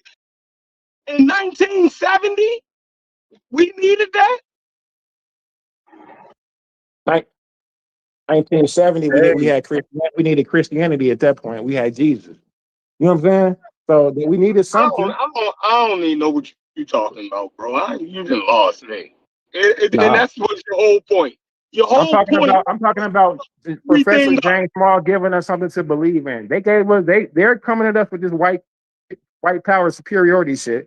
They met Diop and them met them with blackology. They needed to do that, brother. They needed to do that. Whether they was right or wrong. So you can understand his need to do that, but you can't understand our need in 2026 to use terms like Africa or black when we're speaking about, civilizations in the past and trying to use terms in our vocabulary that can resonate with what we're trying to describe. You have a problem and take issue with that. I can't understand that because I'm answering the question because no, he didn't know better back then. We have the tools to know better and to look back in retrospect and not make these. What do you mean back then, Professor James Small? James Small's. What do you mean back then? He's alive today. He still had the same ideology. He hasn't changed. What's wrong with that? So why is the onus on me and not on him when we live in the same era with the same access to technology and books? Because he doesn't want it. Because he doesn't want to include. Because he doesn't want to. Because he doesn't want to. What the hell? There you go. There's because he doesn't want to. So you can look back. You can look back. He doesn't feel like he's wrong. Do you feel like he's wrong? You saying we're wrong? You haven't made any statement that he made for me to judge. I don't even know what the statement called the ancient Egyptians black. He called the ancient Egyptians black 2 days ago. I don't agree with that statement. No. All right. Well, there you go. I don't agree with that. No, I don't think they were black nor white. I would never impose modern 21st century racial words in that time in times of antiquity. I would not do that. No. So I would make the argument that they were neither white nor black. They were inhabitants of the Nile Valley. Wait, hold on. So would you say the Kingdom of Mali and the Kingdom of Ghana, we can't call those people black? No. See, the only reason they have a name. I'm asking King J, would you say I can't call the Kingdom of Ghana, the people of the Kingdom of Ghana, or the people of the Kingdom of Mali, we cannot call them black? That would be anachronistic. Yes, it very would be. And even the term you're using, I would say, and you're really returning to the Sonite Empire or the Ghana Empire, not the Kingdom of Ghana. So even the term that you're using is incorrect. You don't really know a lot. You think you stupid, yeah, bro. You stupid, yeah, bro. There's no need to be that semantic. Wait. You've been allowed to get away with speaking a certain. No, wait. You've been allowed to get away with speaking a certain way, right? The way that your narrative and the way that you're putting things is very wrong, incorrect.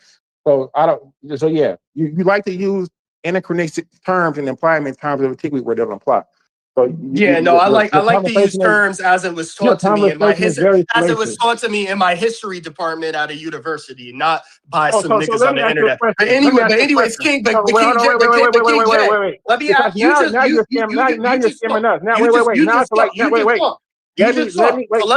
you. Let me ask you another question. So you use the term city-states to refer to these places in Egypt. You called them city-states. Did they call them city-states? Was city or states a concept that the ancient Egyptians had, or is that something we anachronistically look back and we can apply? And we can wait a second, King J. Wait a second, King J. Are you answering the question? Can we look back?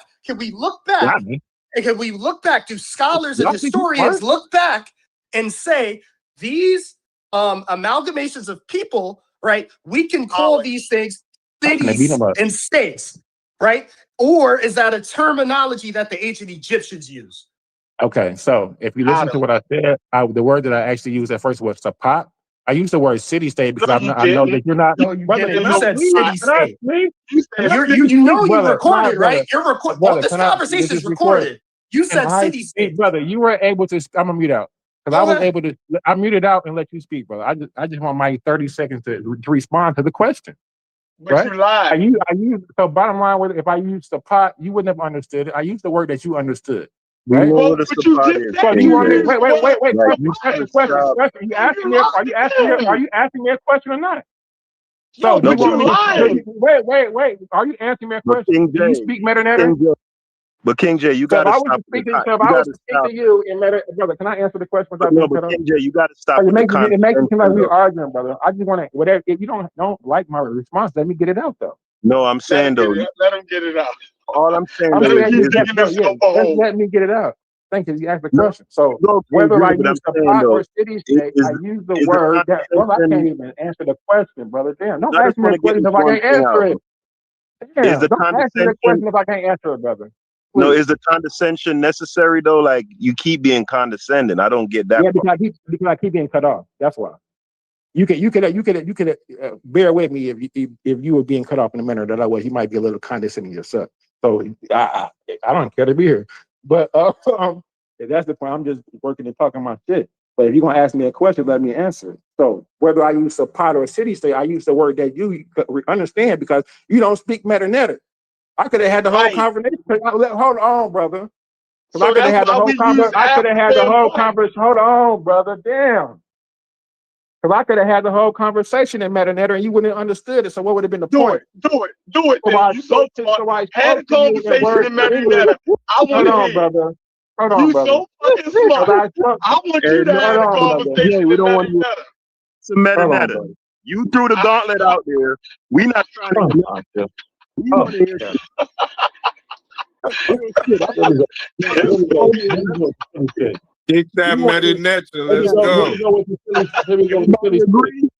We want to hear some Hell yeah. metadata. We would Y'all want to have hear been some better. From Metanetter? now on, Here King we J go. can Here only we, talk here, Metanetra. here, Talk here that we shit. go. Here we go. Netaroo. Netaroo, motherfucker.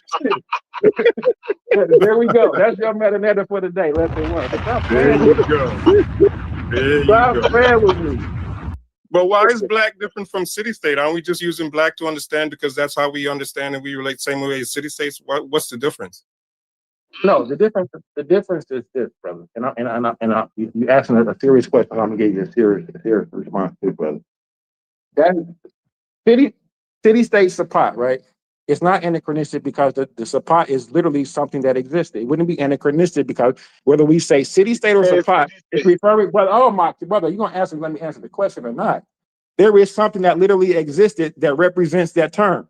So it's not anachronistic to say city state in reference to support. But it is anachronistic to say black because what are we applying it to back then? What There's a word? people that exists. Wait.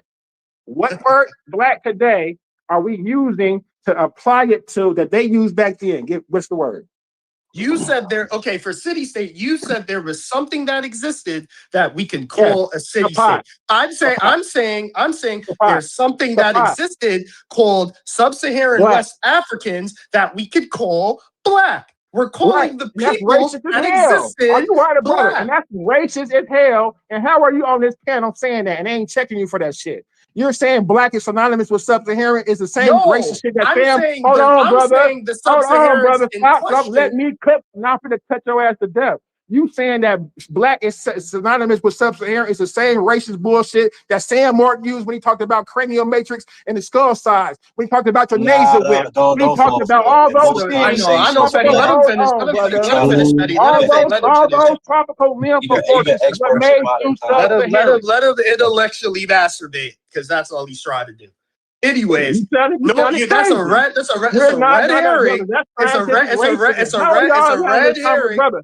How Go are ahead. Let y'all me know when allowing you this go. brother on this panel to say this?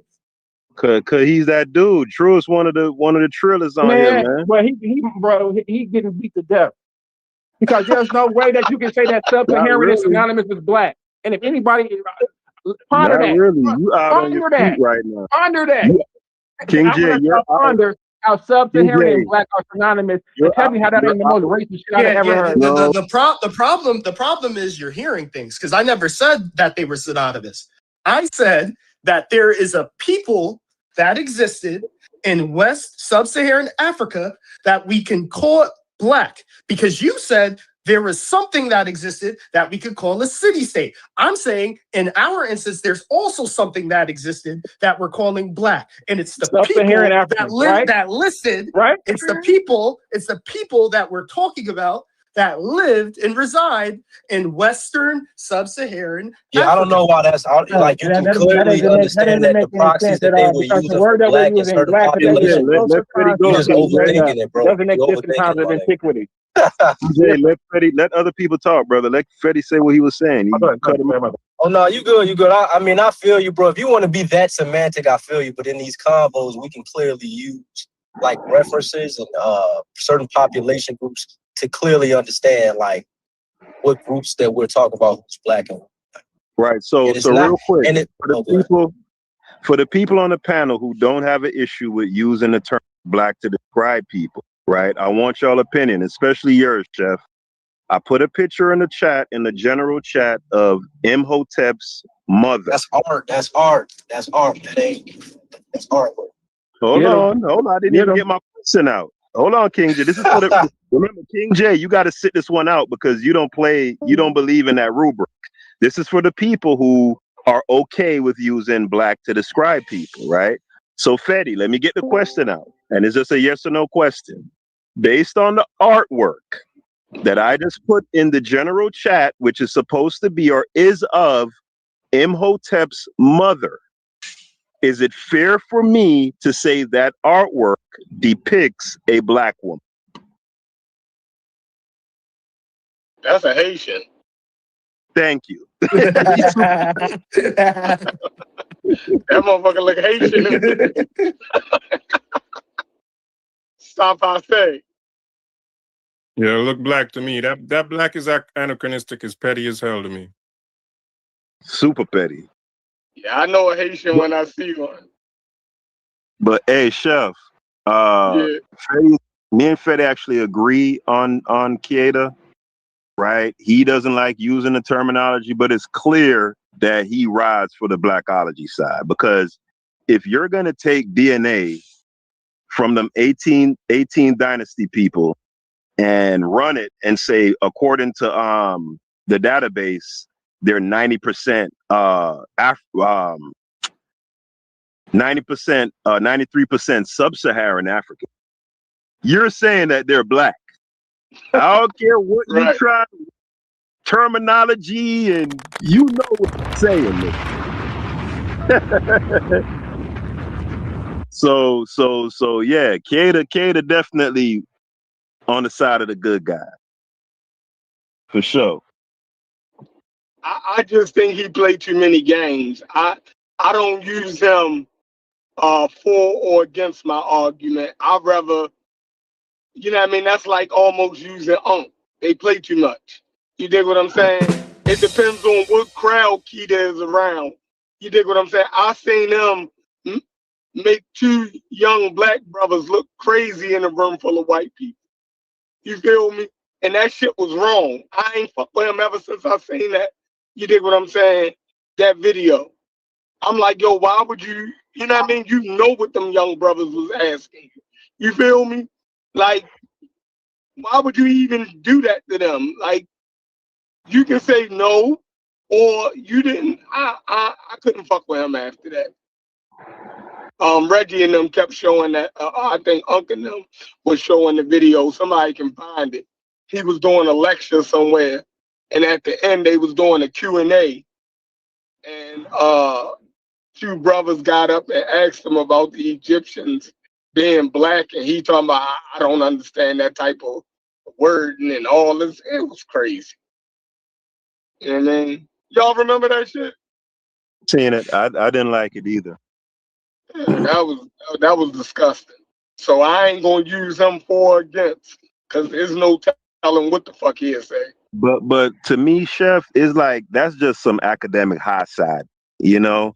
they tend to. That's why I do feel kind of weird about Kada too, because you go out of your way to show that they're 93% sub-Saharan, but someone using the term black is just this huge transgression. Like, even if you don't agree with using the terminology, like what he did to them two young boys, like he took it, he did way too much. Yeah, It's almost it's like some bougie shit. Like, oh, we don't use such primitive terms in our academic circles, and if you use those terms, then you're a like you're, you know what I'm saying? Like, you behind the times, you're primitive. Cut it out. He clearly know what them he clearly know what them young boys was asking him.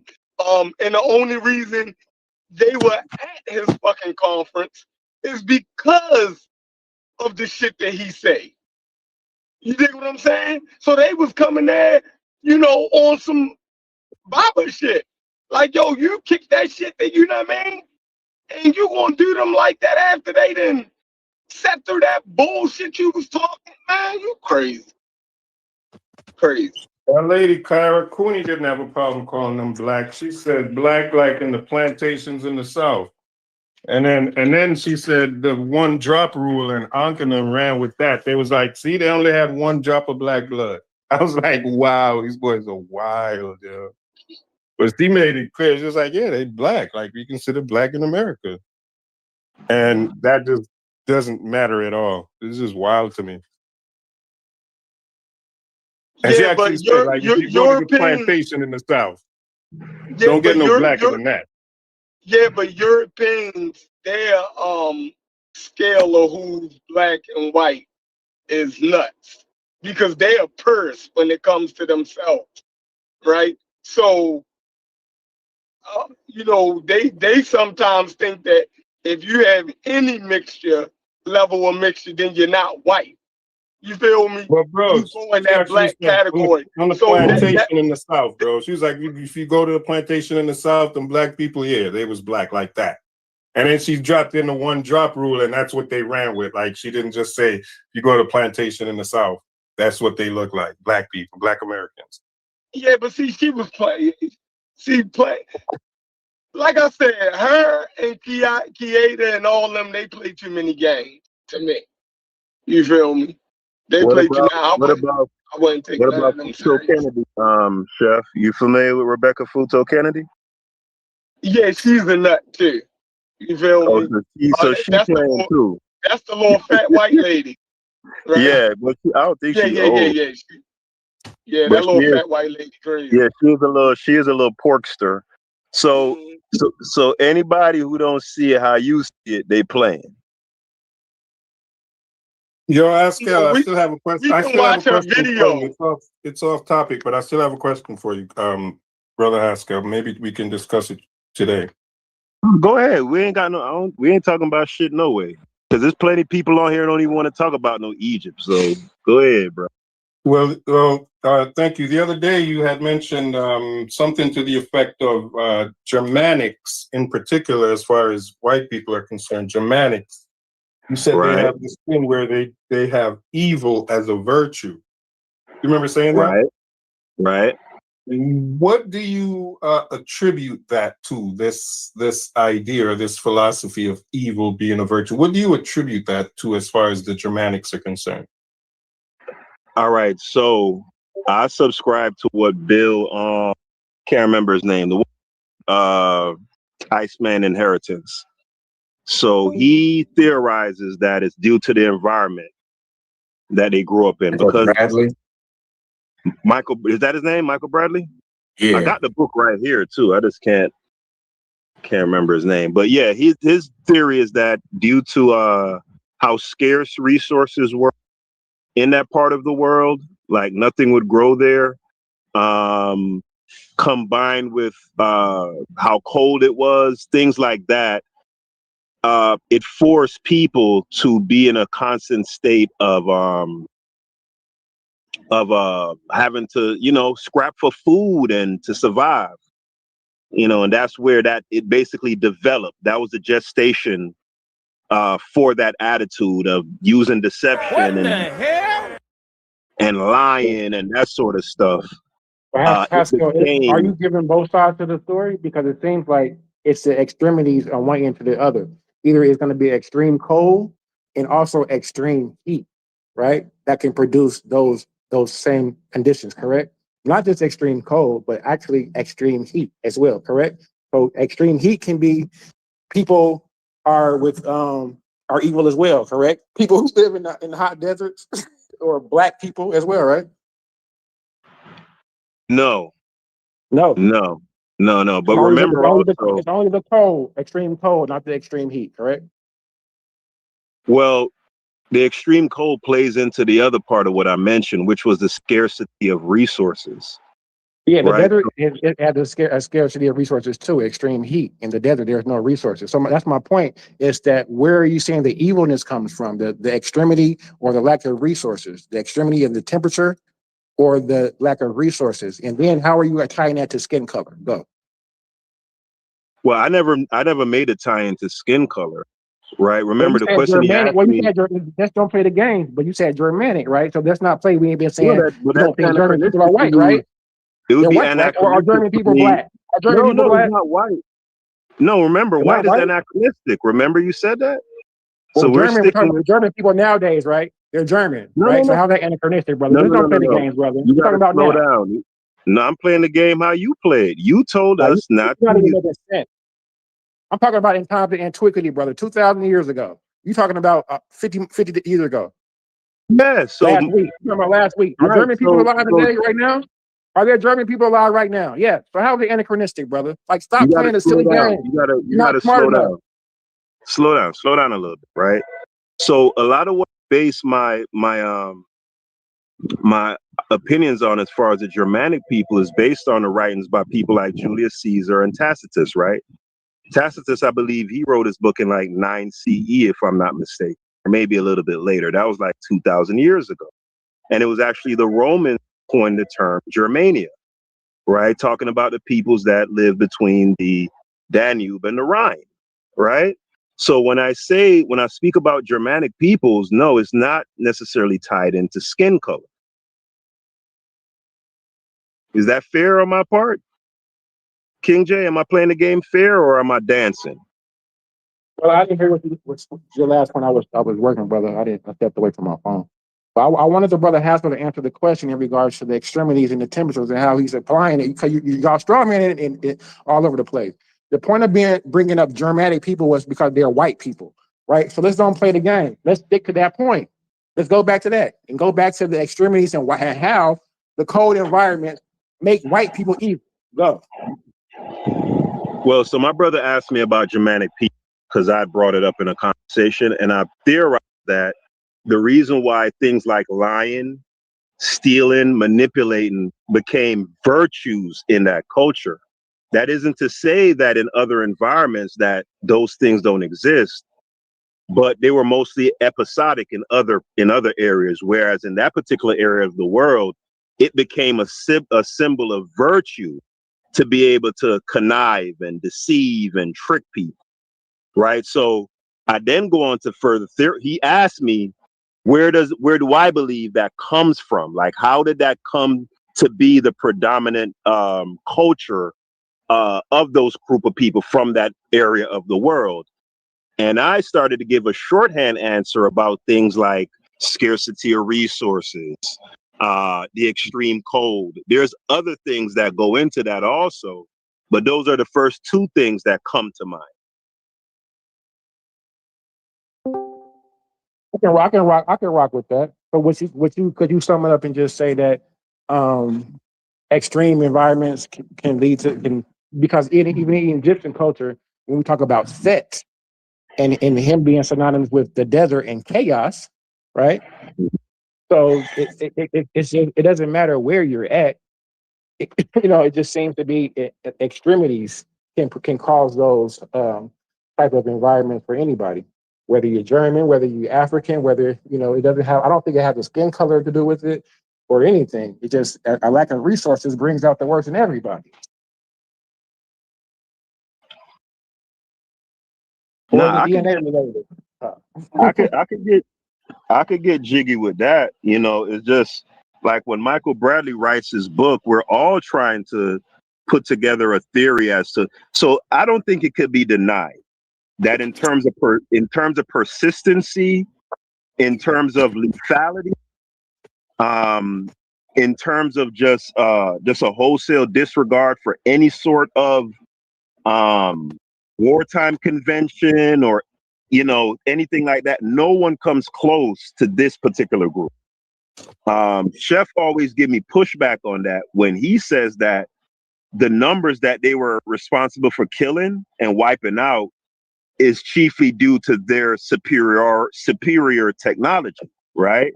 And that if other groups like the Mongols and blacks and such, if those empires and those imperialists had the same sort of technology, they would have wiped out as much as the British Empire did. Yes. Or the American, you know what I mean? That's a fact. So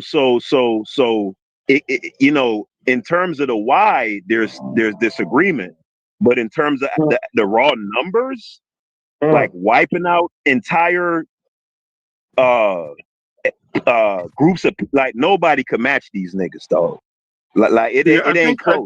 I think it's related to their idea of mercantilism. I think I mentioned it before. Mercantilism is the idea that there aren't enough resources in the world for everyone, and you have to hoard these resources in order for your nation to survive, right? Yeah, and that was the that's European principle. That's the Malthusians. That's not mercantilism. No, it's the same thing. Well, it's the same thought pattern. Yeah, but I would also add to that, Haskell, as far as other reasons why this might be true of this idea of evil as a virtue. If you look at their religious beliefs as well, right? In certain religious beliefs, there's something that says that morals has to take a back seat to obedience to God, right? For example, if God commands you to commit a genocide, right, it's more important to be obedient to God than it is to be moral, right? So their obedience, the idea of obedience to God trumps morality. That's it with Judeo-Christian, and even in the Christian ideal. There's this idea that the most important thing is to be obedient to God, regardless of what that God commands you to do. And I think that might be a part of the drive of what you mentioned. How does evil trump? How does obedience trump morality? And I think you can see it even today with the justification of what's going on in Palestine. They'll justify that by saying, God, this is a command from God to take back the land and so on. And that's how they justify it and moralize it to an extent, by obedience to God. Right. That kind of sounds like Calvinism, not like a 1-for-1, but to some degree, you kind of bleeding into that argument that I like making, that there are some sort of like justifications in their history for some of this behavior, for like the greed of capitalism. Like they've actually found ways to not even just cope with it, but even deem it as the correct behavior. How do we explain their concept of no, you put in for 345. My bad, y'all. Well, then how do you explain the modern concepts that was developed by the West, like our concept of hospitals and cancer centers and orphanages, and you dig what I'm saying? How do you explain that if their whole thing mainly is savagery and brutality by nature? Like when you look at the social institutions that move society forward in the modern world, it's clearly Western. So how can you have it both ways? You dig what I'm saying? that they are genetically and culturally The predisposed to do evil and things like the pharmacy and medicine, they inherited those things. Those are not Western.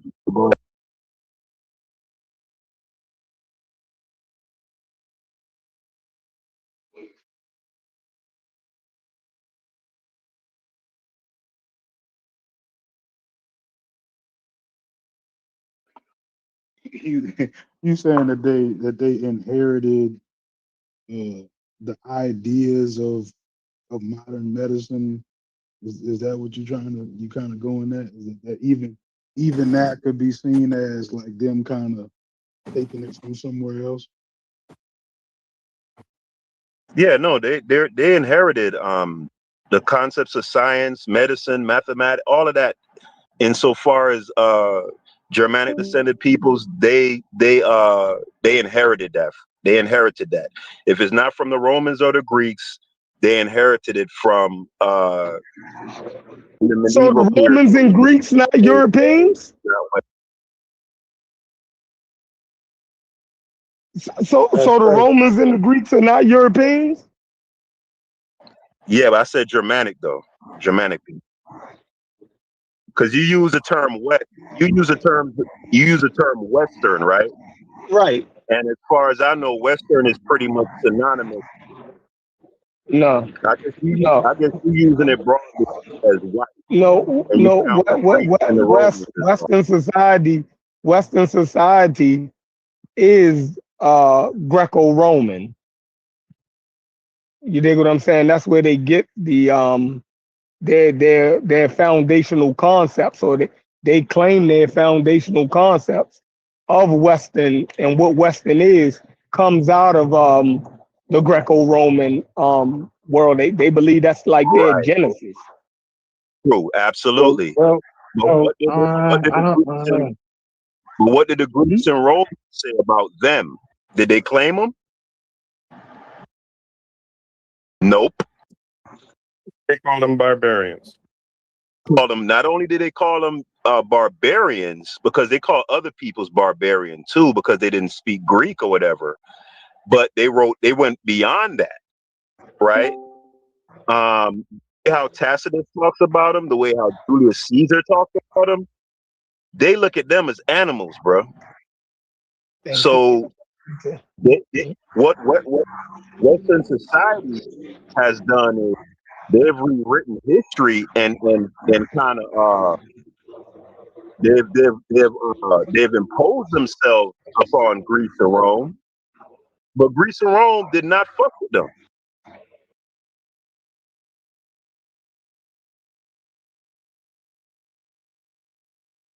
So I think you pulling the King J right now. I think this is semantic at this point. I was just going to say that he sound like he I mean, the argument is kind of I get it. How? What I'm saying is, how are you distinguishing between German and Greek, and when they all are, I would consider white? Europeans, or they're all white? European white. Yeah. Right, but he's saying most of the things that of Roman Greece, they don't think there's been a whitewashing. There's an argument made that there's been a whitewashing of Roman Greek culture. That's gonna be real heavy for Chef them, dog. We ain't even gonna go there right now. That's gonna be too. They're gonna say that's some super blackology shit, sunshine. So we ain't even going. We gotta go back to Myconians and Mycenaeans and archaic Greek. You know what I'm saying? But they don't look white to me. I mean, black to me. They look like more of an olive color, to be exact. Mediterranean, from the Aegean area. Yeah, I think that's why the brother categorized particularly Germanics, so that we don't make that mistake with who he's referring to specifically. So I think the Greek and Rome thing has to be a standalone in that context as well. I agree. Yeah, but when we're talking about, the constructs of society we see in the modern world that we call West, right? So whether they are genetically the same people or not, they have the same, well, they adopted the same philosophies in terms of what regimes look like, what governments look like. When we're talking about republics or we're talking about democracies, right? A lot, even down to the way the infrastructure of government appears over here. It emulates what the Greco-Roman society did, right? So whether or not, they're Greco-Roman by blood, obviously we know the Anglo-Saxons are, the Anglos and the Saxons are two Germanic tribes that make their way to Western Europe. But Western civilization, as we know it today, philosophically attributes their, ideologies from Greek and Roman culture. That's undeniable. Except for their religion, the Germans captured Rome in about the 4th century. And this is when Christianity, Judeo-Christianity, as far as culture and philosophy, going back to the idea of evil as a virtue, I think that could have been adopted there through their exposure to Judeo-Christianity. I think that's where perhaps the Germanic idea of evil as a virtue, even with that, obedience to a deity trumping morality. Yeah, but even with that, Sunchild, again, Western society as we know it today, predominantly the Christianity that's practiced in these societies are branches of Protestantism, right? And we know Protestantism comes out of the Roman Catholic Church. It branches out of that. So even when we're talking about Christianity, the Protestantism that's practiced, or the branches of it that's practiced in Western civilization, are really offshoots of the Catholic Church. I mean, the motherfucking Vatican is responsible for the New World being colonized to the degree it was. So, I mean, any way you slice it, the majority of their ideology comes from Greco-Roman culture. Even the New Testament is a Greco-Roman document. Yeah, but they infuse. I'd agree with that, Truist, but a lot of it is infused with a ton of pagan. They infuse a lot of the paganistic stuff from where they were from too. Yeah, but even those paganistic things, like when you see Hades being mentioned in the New Testament, Hades is a Greek deity, right? Neptune is a Roman deity. Like, so even the pagan stuff you see, half of that pagan shit is straight from Rome and Greece too. Right. So even if you say that they don't have the so-called barbaric nature of the Germanic people, right? So we have to look at Greece and Rome independently. They were highly warlike people, right? The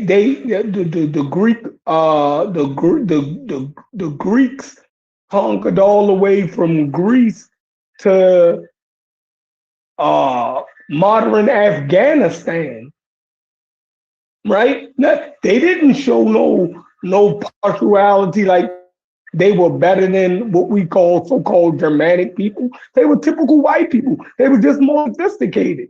And then by the time you get to the Roman period, look at how much of the world Rome conquered. Those white people. So what about the Greeks and the Romans separates them from the rest of Europeans other than their high civilization? What virtue do they have that that you'll say, well, I could they different people far as on the level that y'all try to say, far as wise being violent and all of that stuff. You know how many people the Romans enslaved? I think 30% of the Roman Empire was motherfucking enslaved. 30%. So the Western imperialism we know today, they learned that shit directly. You want to talk about inheriting some shit? Western imperialism is directly inherited from Roman and Greek practice. If we're talking about inheriting. So what they learned was in how to sustain an empire. like a lot of the tactics and stuff like that, they learn. But to answer Chef's question, something that I would offer as an example would be, sure, Greece and Rome and other imperialists were rampaging about. Most of it was tied to glory, right? Insofar as Germanic peoples, when they got the upper hand in the world, much of their conquest is pretty much tied to paranoia,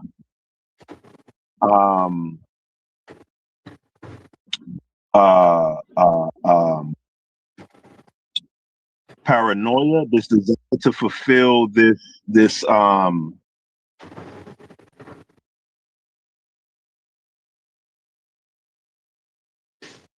thoughts together. There is powerful niggardry at work here.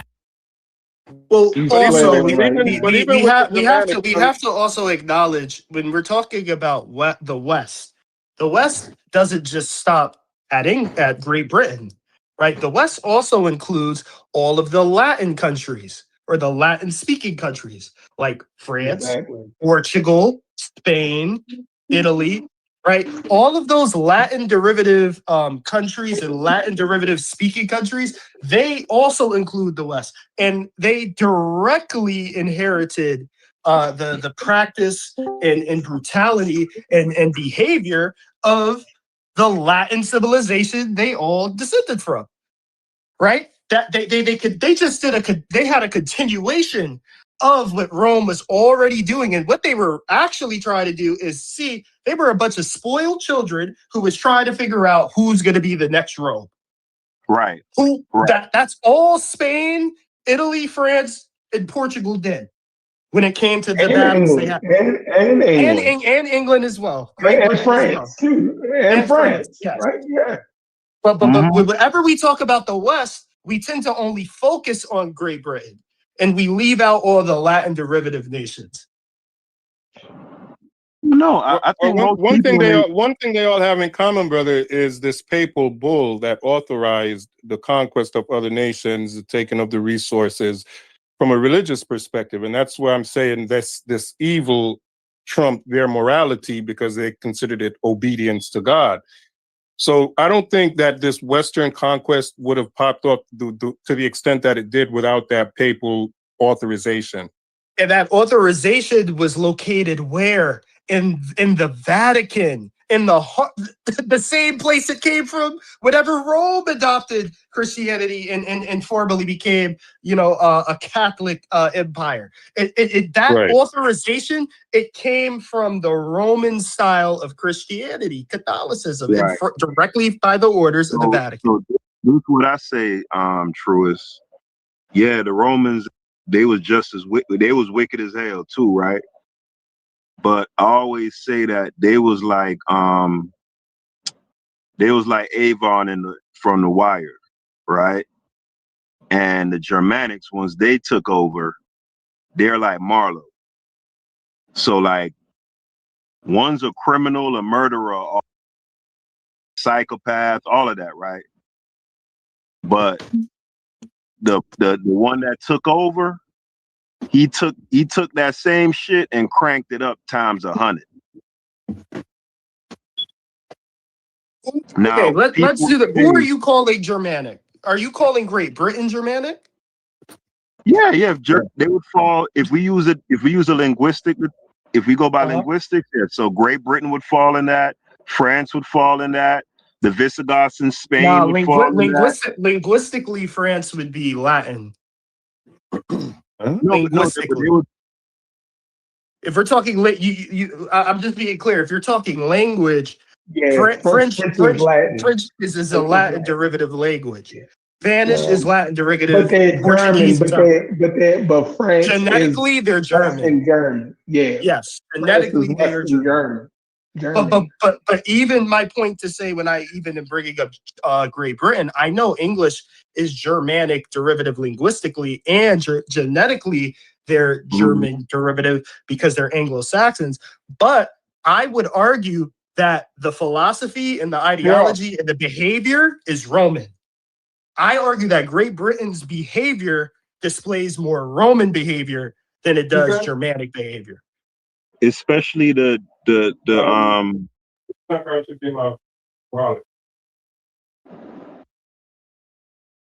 No. Mute out, Sunchild. Mute out, Sunchild. in what sense you the imperialistic stuff or Yeah, something? the imperialistic behavior emulates, the ambitions of Rome more than it does anything we see Germanic prior to Great Britain.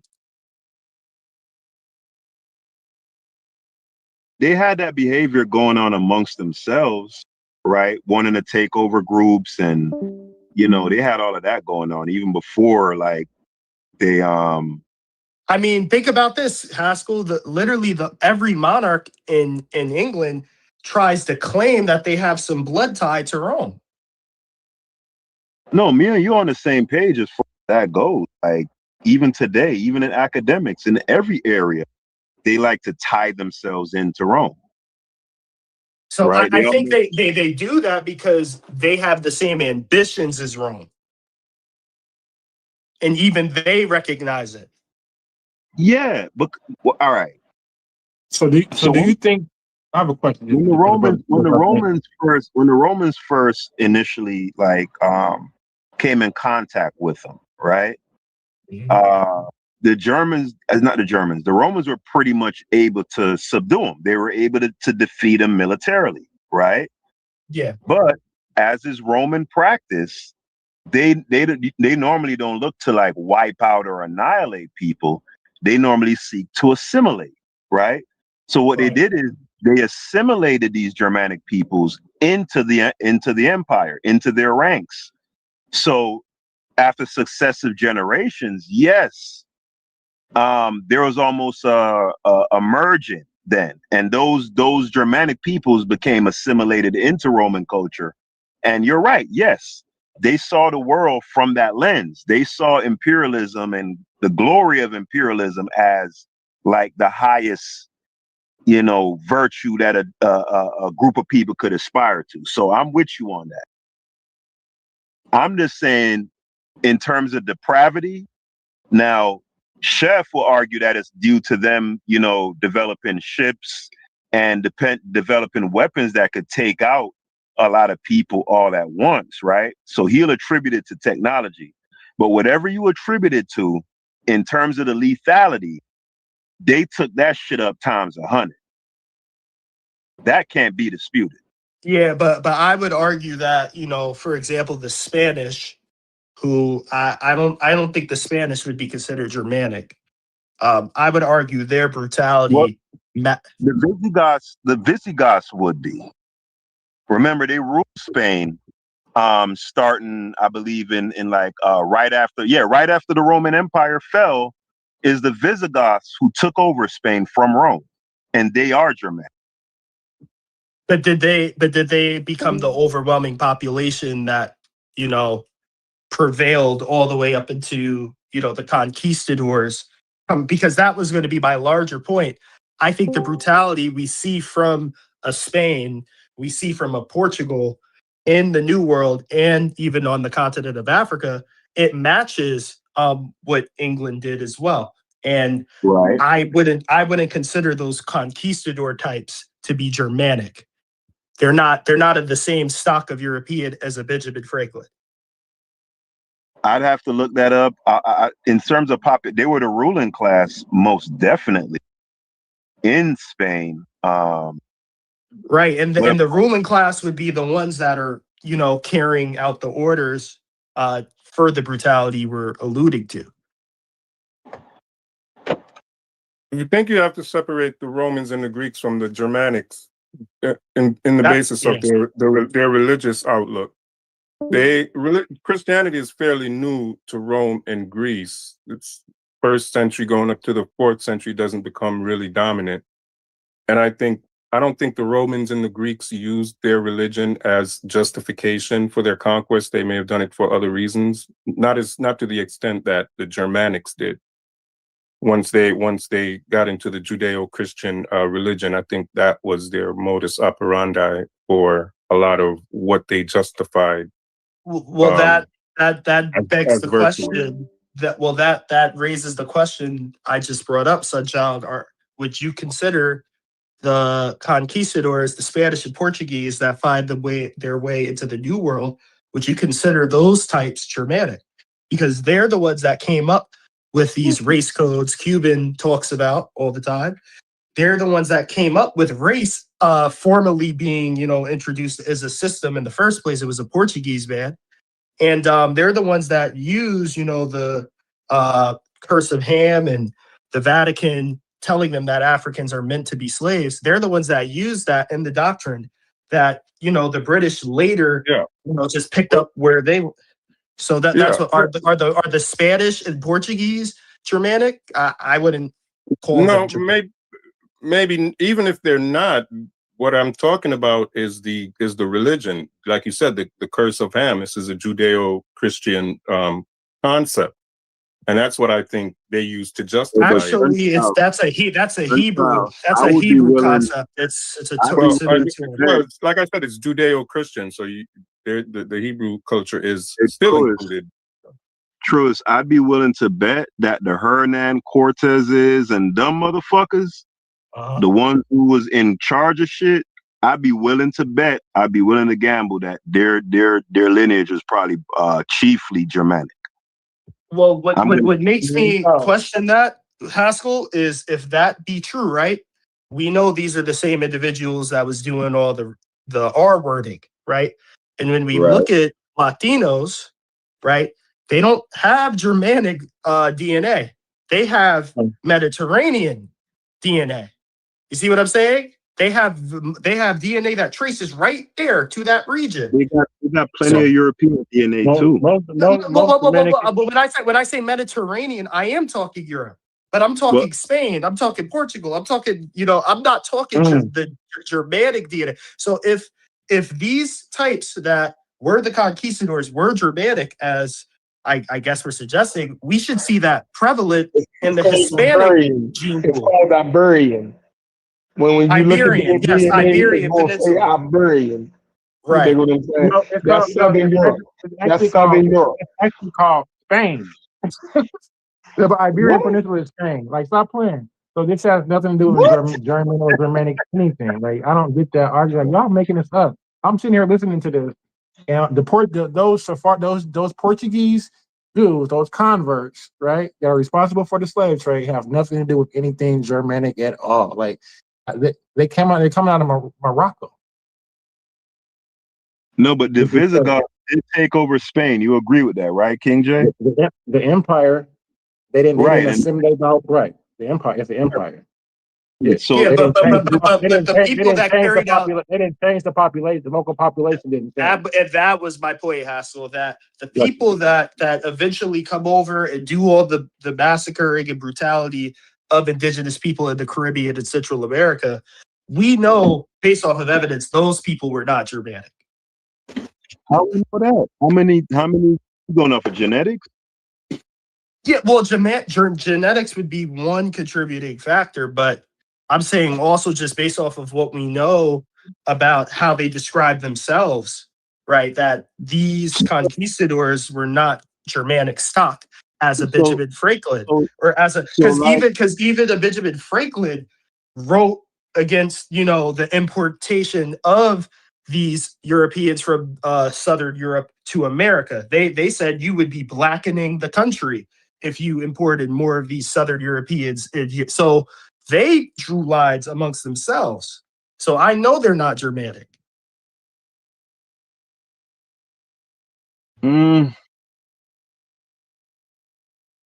Okay. I've been listening, but can I give my 2 cents? Give 5. All right. Yeah, let me give my 2 cents to the argument. While the common people were not of German descent, we can start see the marriage of those leadership class as early as the Middle Ages from Germanic princes and princesses in France, in England, in Portugal. So while ordinary people DNA may be that of the land that they occupy, the rulership class was always intermingling and intermarrying with those Germanic prince and princesses, right? Oh, that's a great point. Right. So while we might say the average conquistador was not of German descent, but the royal family was, and it can be traced all across Europe, up to the fact that even at its heights, Queen Victoria of England, all of her children were basically rulers of all of Europe. So if we go back in time and look at it, it becomes traditional that you no longer look towards your people, because who was in England or ruling England, we know that they're all Germans. The Mountbattens are Germans. They changed the name after during World War II, because the original name sounded too German. And if we go, Corey actually showed me this a couple of days ago. But wouldn't this lean into? So yes, you're right. The Mountbattens and those are all Germanic people. the princesses, Yeah. as far They back as actually wound up changing their name just so they can, could kind of like, I don't know about conceal, but they changed their name. But wouldn't this kind of lean into this being? I'm sorry. Go ahead, finish. Because if we look at all the princes and all the royal houses and look at the intermingling, even the houses in Venice and all of the houses, as far back as the Middle Ages, because Persia and it wasn't in Persia and Germany, it was great. They were rich. After the Second Rome, that part of the land that we know as Germany, Austria and Persia, were one of the richest in Europe. And as a result, everybody wanted money. So they married into the German princes and the royal families and the leadership class. So the mentality. But doesn't this kind of get away from it being like a genetic argument? No, that further reinforced the genetic argument, because the leadership never pushed each other. If you have people in charge, right, and the mentality of them hasn't changed. Trump is of German stock, isn't he? Right. So I'm not saying I agree totally with Askell, but if Askell wants to prove a point that when you look at the leadership, when you look at them intention, and when you look at them money grubbing, gathering and resource stealing, it go all the way back from the fall of Rome, and then the Middle Ages, and at the time, and as soon as the Great Enlightenment happened, the princes were being exported as leaders throughout what was then the developed world. Are you saying that, Askell? Haskell's not in here anymore. Yeah, but if you look it up, Choice, you realize when it became fashionable to marry German prince and princesses, early as the Middle Ages, right? So most of who was in France were of German descent, and then English royalty were marrying French royalty, who were of German descent until about the 15 or 1600, when they start directly marrying German princesses. Got you. Yeah, for the leadership class. But wouldn't you also agree that despite who was in power in France, in Spain, in Portugal, they all had to answer to the Vatican. Now, England, Great Britain, up until a point did and eventually didn't, but as France, Spain, Portugal, they all had to answer to the Vatican, regardless of who was the monarch. At the point in time we're talking about, to be fair. Yeah, but you have to understand, so the relationship, the Vatican was primarily in the after the Middle Ages. Because during the Middle Ages, the Vatican didn't have much power, because the land was too separated, and there were a lot of people who was practicing their own religion. Right? But after the Middle Ages, then they come out, the Great Renaissance, when it was coming out, and the Vatican started to power up itself. Right? Because the German princes weren't really following the Vatican, right? But remember, it grows from strength to strength. right? Like they had popularity among the French, right? Richard Lion art, the popularized the relationship, the religion based upon reclaiming the Holy Land when they had the Great Crusades. You know, they said Christendom must be saved, the great holy places, right? But afterwards it solidified because the Vatican was basically a political power. It was a political power. It wasn't a religious power. It was about money. And you can see it now when you go to the Vatican. If you look at pictures of the Vatican, you realize that these people weren't primarily about religion. It wasn't about spreading Christendom. It was about accumulating resources. If you're supposed to sell off the arts and the treasures in the Vatican, it values trillions of dollars because it was primarily about money in the early days.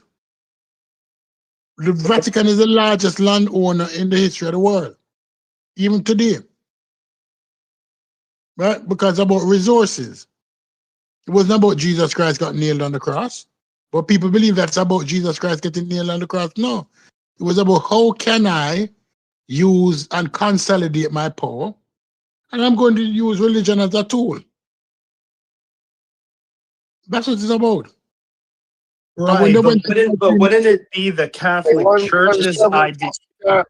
How they used to mediate and shit. I think it was the Dutch that Chef was talking about. Like when niggas used to like be beefing and shit.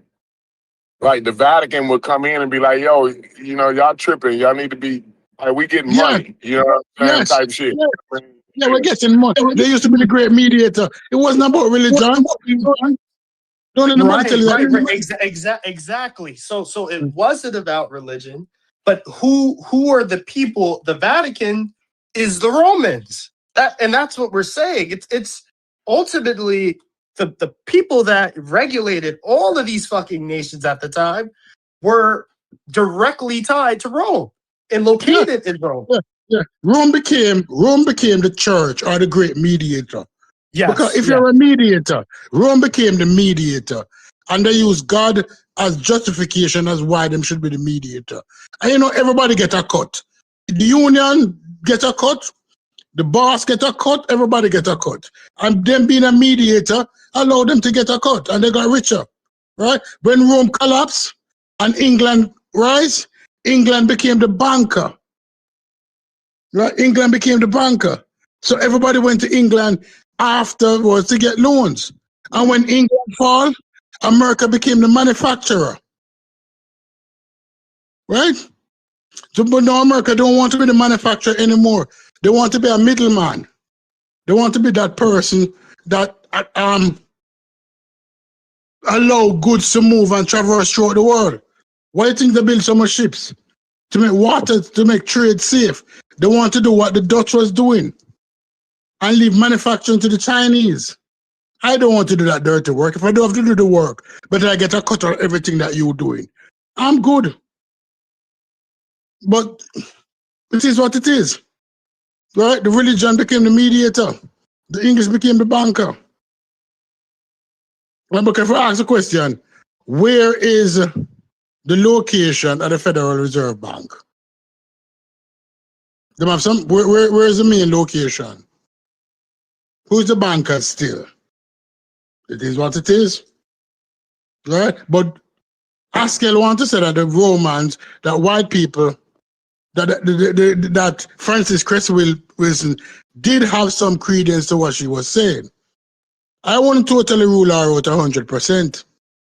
Because them people are just naturally, the behavior is unnatural. The behavior is unnatural.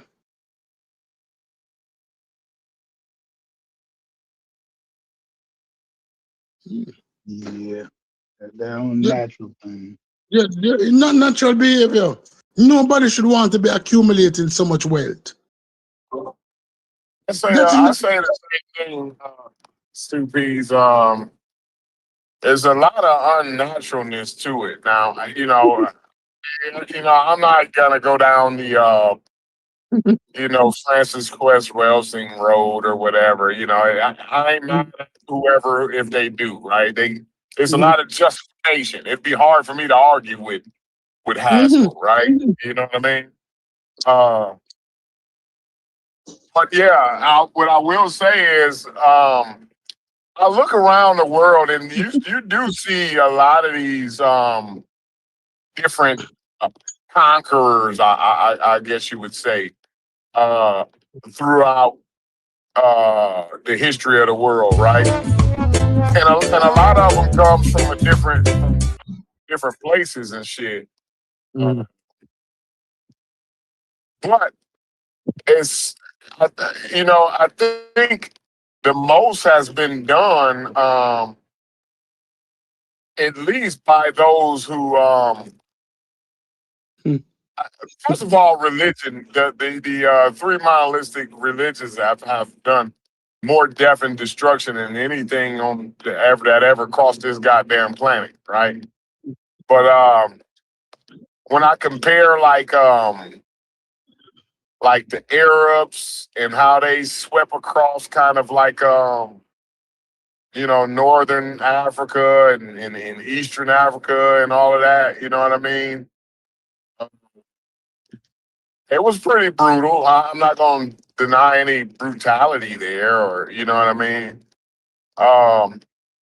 It's just a little different, and maybe because I'm living in the time, you know.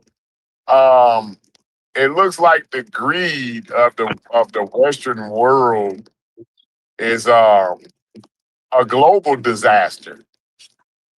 I think before we didn't have like the greed being a global disaster, but I don't know. Somebody could point to something, and I might agree with them, but it just looks like it looks a little bit different when it comes to the Western world. But I go ahead, struggle somebody. when we forced to separate all of these conquests into which one was less moral or which one was more destructive. I'm gonna say that they are more destructive, and on the back end of however you try to describe, the scale of the destruction, you would almost just have to say that when King Charles and them was in their heyday, they were doing it better. Their campaigns was a little bit more successful when it came to like some sort of a global operation, right? But I don't see Genghis Khan as being any more sentimental to his enemies than anybody else you want to mention. Although that ain't, I'm not saying that at all. I don't. But that's what it would have to boil down to when it comes down to like, just exactly what it is. It's a military campaign, or it's imperial expansion. So once you talk about imperial expansion, I think in I don't his know which case, one is worse. yeah, I certainly think in his case, if he had the technology King Charles had, we'd be living in a different fucking world right now. I mean, what he did, what he did, I think that would be the closest thing to answering your question, Corey, of has anything else affected the world? I think, the Mongol Empire would be the closest thing to They answer. just didn't have enough. They didn't have the technology to do it, but they would have done it. And that's not true either. That's not true either. Two historical fallacy I have to push back on. Let me push back on a historical fallacy about the Arabian Empire. Arabian Empire. If you put an overlap of the Roman Empire and put an overlap of the Arabian Empire, apart from that portion in Europe, it's pound for pound the same thing. Many of these countries that were occupied by the Romans did not resist. Although they had forces that opened the doors voluntarily for the Arabs during that time. Right? So when people say, oh, it was a bloody conquest, 90% of it was not. 90% of the Arabian conquest of Roman land was not. And then Constantinople never fall until way down. When Constantinople fall to the Ottomans, who was part of the Arab, right? Persia never fall. That's Iran. right? So when we That look was at just it, yeah, damn near right? historically. Somebody breaking up, somebody in the background. No, I was saying the Ottomans was in modern times. What they Yeah, but it's the same land. The same Arab land. From the Arab land. They just change their name. right?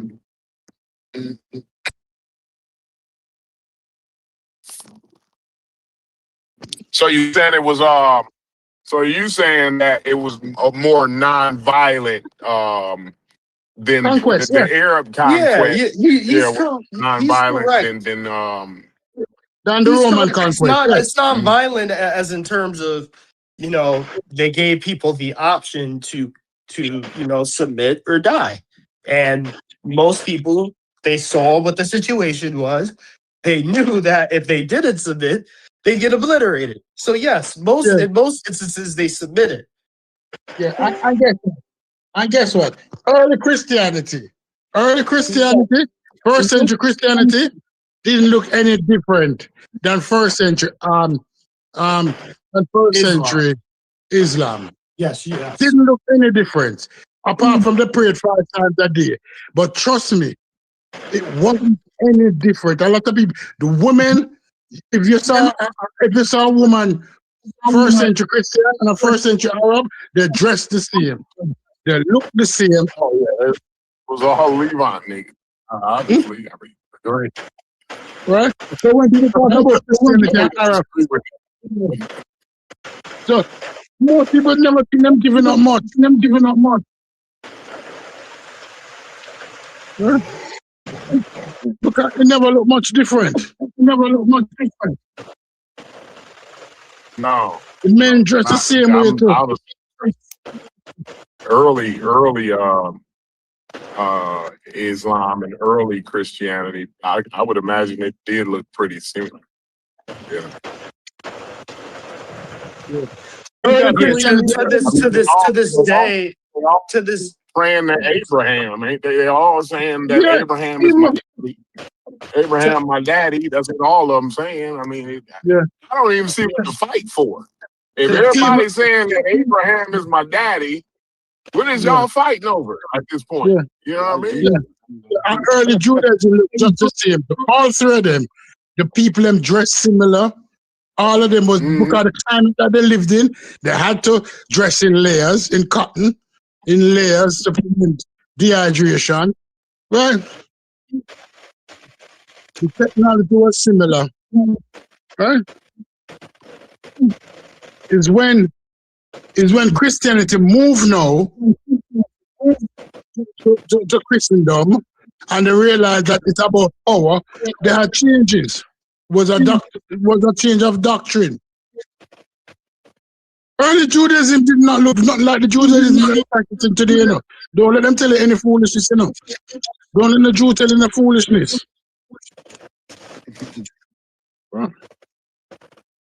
So I think I've got 3 different answers to the question. The original question I asked Haskell is, what does he attribute this idea he mentioned of Germanics having the concept of evil as a virtue?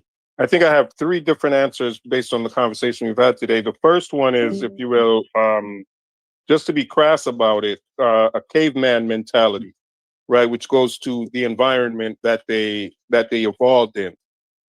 And the second would be kind of related to the caveman mentality, the lack of resources.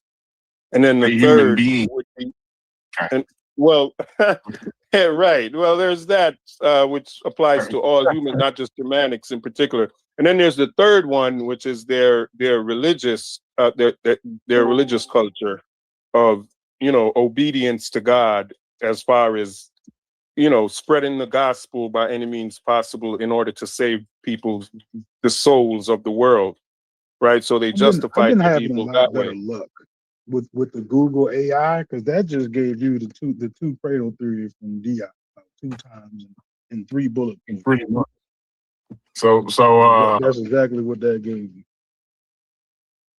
Are you talking to me? Yeah. I'm saying Google AI don't seem to be as fluky. I'm just giving you a suggestion because that was the two-cradle theory. And we know that ain't. We know it ain't got nothing to do with the lack of resources and all that. Yeah. Well, even in certain white supremacist circles, they'll use that environment to their credit and saying it's because of the harsh environment that they had to evolve in. This is what makes them different and superior. And then the flip side to that is this is what makes them more prone to evil. Right? They use it also to say that it makes them more innovative, right? Because those harsh conditions put pressure on you to be innovative. So how does that explain the most advanced ancient Europeans coming from the most tropical parts of the continent? Like the first civilizations in Europe arise in the Mediterranean. They don't arise in those colder climates. So if that theory, if that theory really holds to be true, we shouldn't see the first civilization springing out of the fucking Mediterranean. No, them niggas still had African in them. You know what I mean? You talking about the basal Eurasian, right? We talking about these niggas who done went up there and then been trapped up there for some few thousands of years. The Germanics. He talking about the Germanics, not the basal Eurasians. You know what I mean? Cause them basal Eurasian, them niggas still has some African in them a little bit. They has some. I mean, it was North African, but it was African, all the same. Yeah, no, I get that. But what I'm saying is whenever the white Europeans do form civilizations, they're branches of the people that already had civilization in the southernmost part of the continent. So if they have to give credit to any Europeans, it wouldn't be the ones from the colder climates. It'd be the ones from the tropical climate. Well, once you be up in the colder climates, wouldn't you start to develop your own characteristics and shit like that? Yeah, and what I'm saying is they didn't develop civilization until they got in contact with the Mediterranean niggas. Right. That's fine. You know what I mean? So what I'm saying is the theory can't be that the harsh climate forced them to become more intelligent and strategic when they only get civilization because the motherfuckers from Greece and Rome civilized they asses. Right. I see what you're saying. That's what I'm saying. Right. So that that lends more credence, I would say, to Francis, whatever, God damn it, Francis Cress Wilson. I'm just saying, the way I'm hearing it lends more credence to it. That's just the way I'm hearing it. It does. And because, Jewish, if you go back in time and look at England before the interaction with the Romans, there were a bunch of savages that built Stonehenge. Whether they want to be the English or Irish, there were a bunch of savages before the interaction between the Romans, even the French, even the Goths. There were savages in how Rome described them. Even the Germanic tribes. Stonehenge savages. Primitive to you? That wasn't nothing exciting for you, stupid Stonehenge. No. Compared to what the Romans were doing. Stonehenge is an astronomical thing where them check sunrise and sunset, something. Right. But compared to what the Romans were at the time, it's like comparing space age people, aqueduct builders, city builders, stone mason, to people still working with wood. Right? Even when they went into France, it was the same thing. Even when they went into Germany, it was the same thing. But remember now, these people had a fight in them. I just put it, them had a dog in them. And you learn from your enemy. And then Rome got comfortable. And the internal fighting weakened them and allowed external factors to further destroy the civilization. But they wasn't saying anything before these Mediterranean And when I use the word Mediterraneans, you know, I consider the Mediterranean basin, especially if we go back 5,000 years ago, to be highly influenced by the North Africans or the Africans.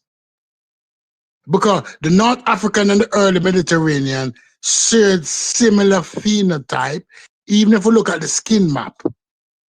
The North Africans look like the Romans, and the Romans look like the North Africans, because we know that they used to distinguish blonde hair and blue eye as women as prostitutes in early time. You can look up that too. Absolutely. You're a woman. You cooking, Stu, you cooking. Right, because the other thing now, the Italian will tell you, say, the Italian were known as dark-skinned people up until World War II. Right? And when they started after World War II, the industrial shit, right? They started driving cars and air conditioning and shit like that. They started staying in the house a little bit more. So, you know what I mean? Yeah. The skin lighten up a little bit once you get the cars and air conditioning. And the interbreeding that after the fall of Rome, when the Germanic tribes came down and interbreed with them, they couldn't get rid of the dark from them. Right? Although the Germanic tribe took over Rome. Because we know where the original white-skinned people come from, or light-skinned people come from. Whether we want to say it as fun, those mountains, those sea mountains, right? That's why when people say the Persians or the Iranians are white people also. If you look at them, if you take them nigger out of the sun, them look fairer than Kim Kardashian. Right, but nobody don't want to say that, right? But the African influence on the Mediterranean really boosts up civilization, and also with the Crescent Valley. Those three regions, Egypt region, North Africa, the Crescent Valley, and the Mediterranean, where civilization really exploded from. Not further up now. Not in Iceland. It's a lot of culture in that Mediterranean that like got lost too. Right. Even like the shipbuilding and shit like that. Like that, people don't. What was that? Was they the Philistinians or something like that? Yeah, the Philistines. The Philistines. That's modern day Palestine, right? The Philistines originally came from the Aegean Sea. They were the sea people. And they eventually had them boats on them niggas. You know what I'm saying? They settled in modern day Palestine, but you had Phoenicians already there. But the Philistines originally came from the Aegean Sea. They were the seafaring people. The Egyptians even talked about them. They called them sea people. They the ones who that's what I was going to ask. The motherfuckers that kept attacking. I need to get with Jeffrey because I gotta ask him a question. But it's a different topic. But go ahead. I forgot which pharaoh wrote about them, but they're the ones that kept attacking the Egyptians. It was Akhenaten. Because they was attacking the what's the Turks? What was the Turks back in the day? Back before they was to the Turks. Would it have to be Phoenician? No. Or the Hittites? No. The Hittites. Yes, they were the Hittites. The Hittites, they failed because of the sea people kept raiding their asses and shit. So that must have been because the pharaohs was writing about it. They was like, damn, and they was their homies. They was like, damn, like these sea people, and they kept running in on Egypt too. You know what I'm saying? Even in the Odyssey movie, when they were riding around going island to island, sacking people, they would tell the survivors, "Hey, tell everyone the sea people did this to you." Yeah. There was no blonde hair blue-eyed people in the time of the Odyssey. You know that, right? You know that, choice. No, it was no in the Mediterranean. At best, they were brunette and olive skin, but that's at best. At best, I'm not a light skin, olive skin neither. Trust me, in the time of the Odyssey, I'm not saying that they're black like Sudanese, you know. They weren't that dark. But they more look like mixed girls. You know that look that mixed girls they have? look like North Africans, basically. Right. You know what I mean? All of them, you know, the area they look like All of North them look Africa. like that. They all in the. You got to understand, like they only across the beach from one another, so all of them look similar, especially They at would have this time. You know what I mean? they would have looked like some Cristiano Ronaldo looking niggas. No, they're At darker best. than Christy. They're darker than Christy. They would have been darker because they would have been had their shirts off and shit. You know what I'm Yeah, saying? Like they would have been darker. You know yeah, what I those mean? been darker. Early Romans were no blonde hair, blue eye. Right? There are things like that either. But if you listen to some people talk, Yeah, but I think true is this is the question I wanted to ask Sheffrin, but you may have some insight on it.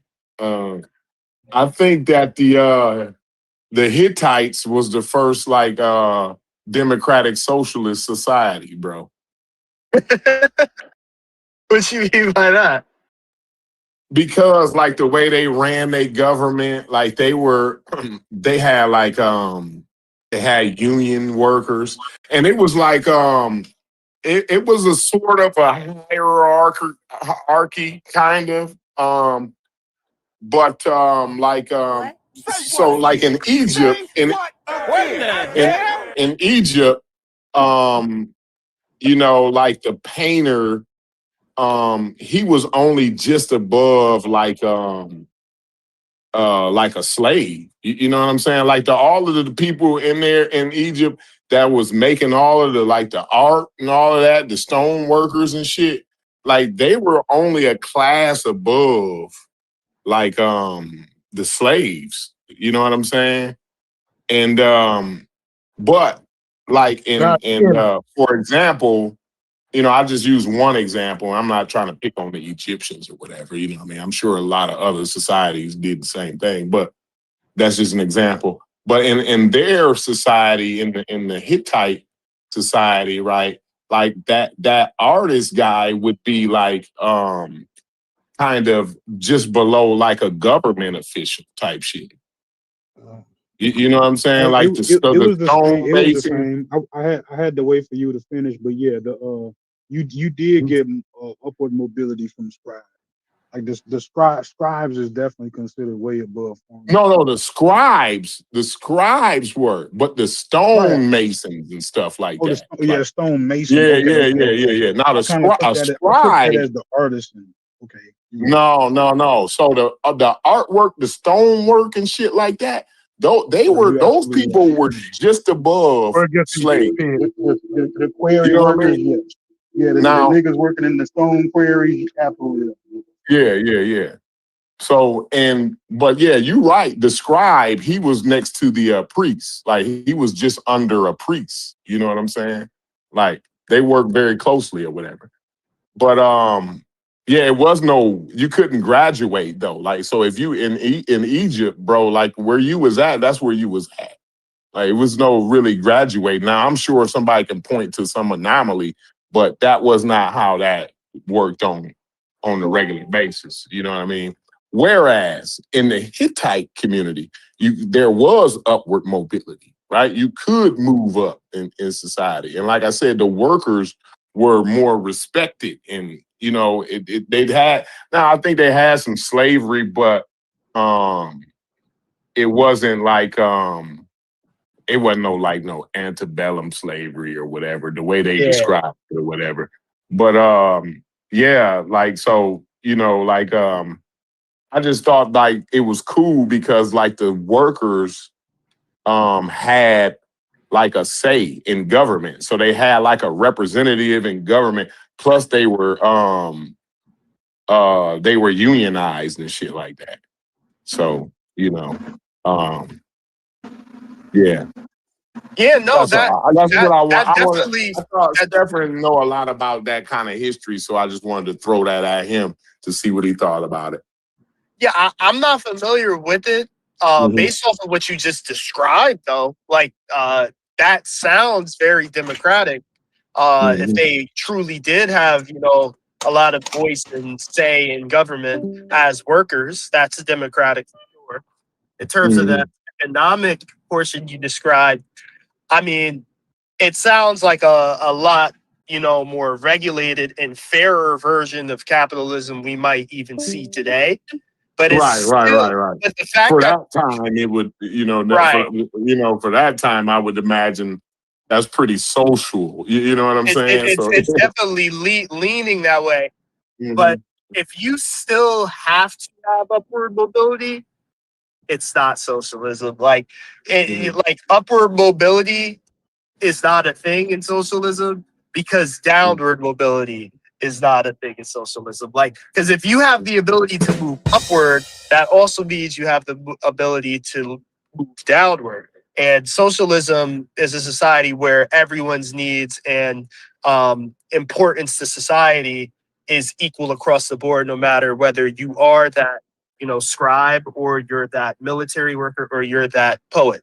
Now that sounds utopic. I know, I get it, and that's why people have criticisms of it, right? Right. But, Yeah. oh my God! The minute you start talking about, generational wealth, that leaves the door open for generational poverty, right? When you talk about wealth inheritance, that leaves the door open for inherited poverty. So I hate to be that guy all the fucking time, but No.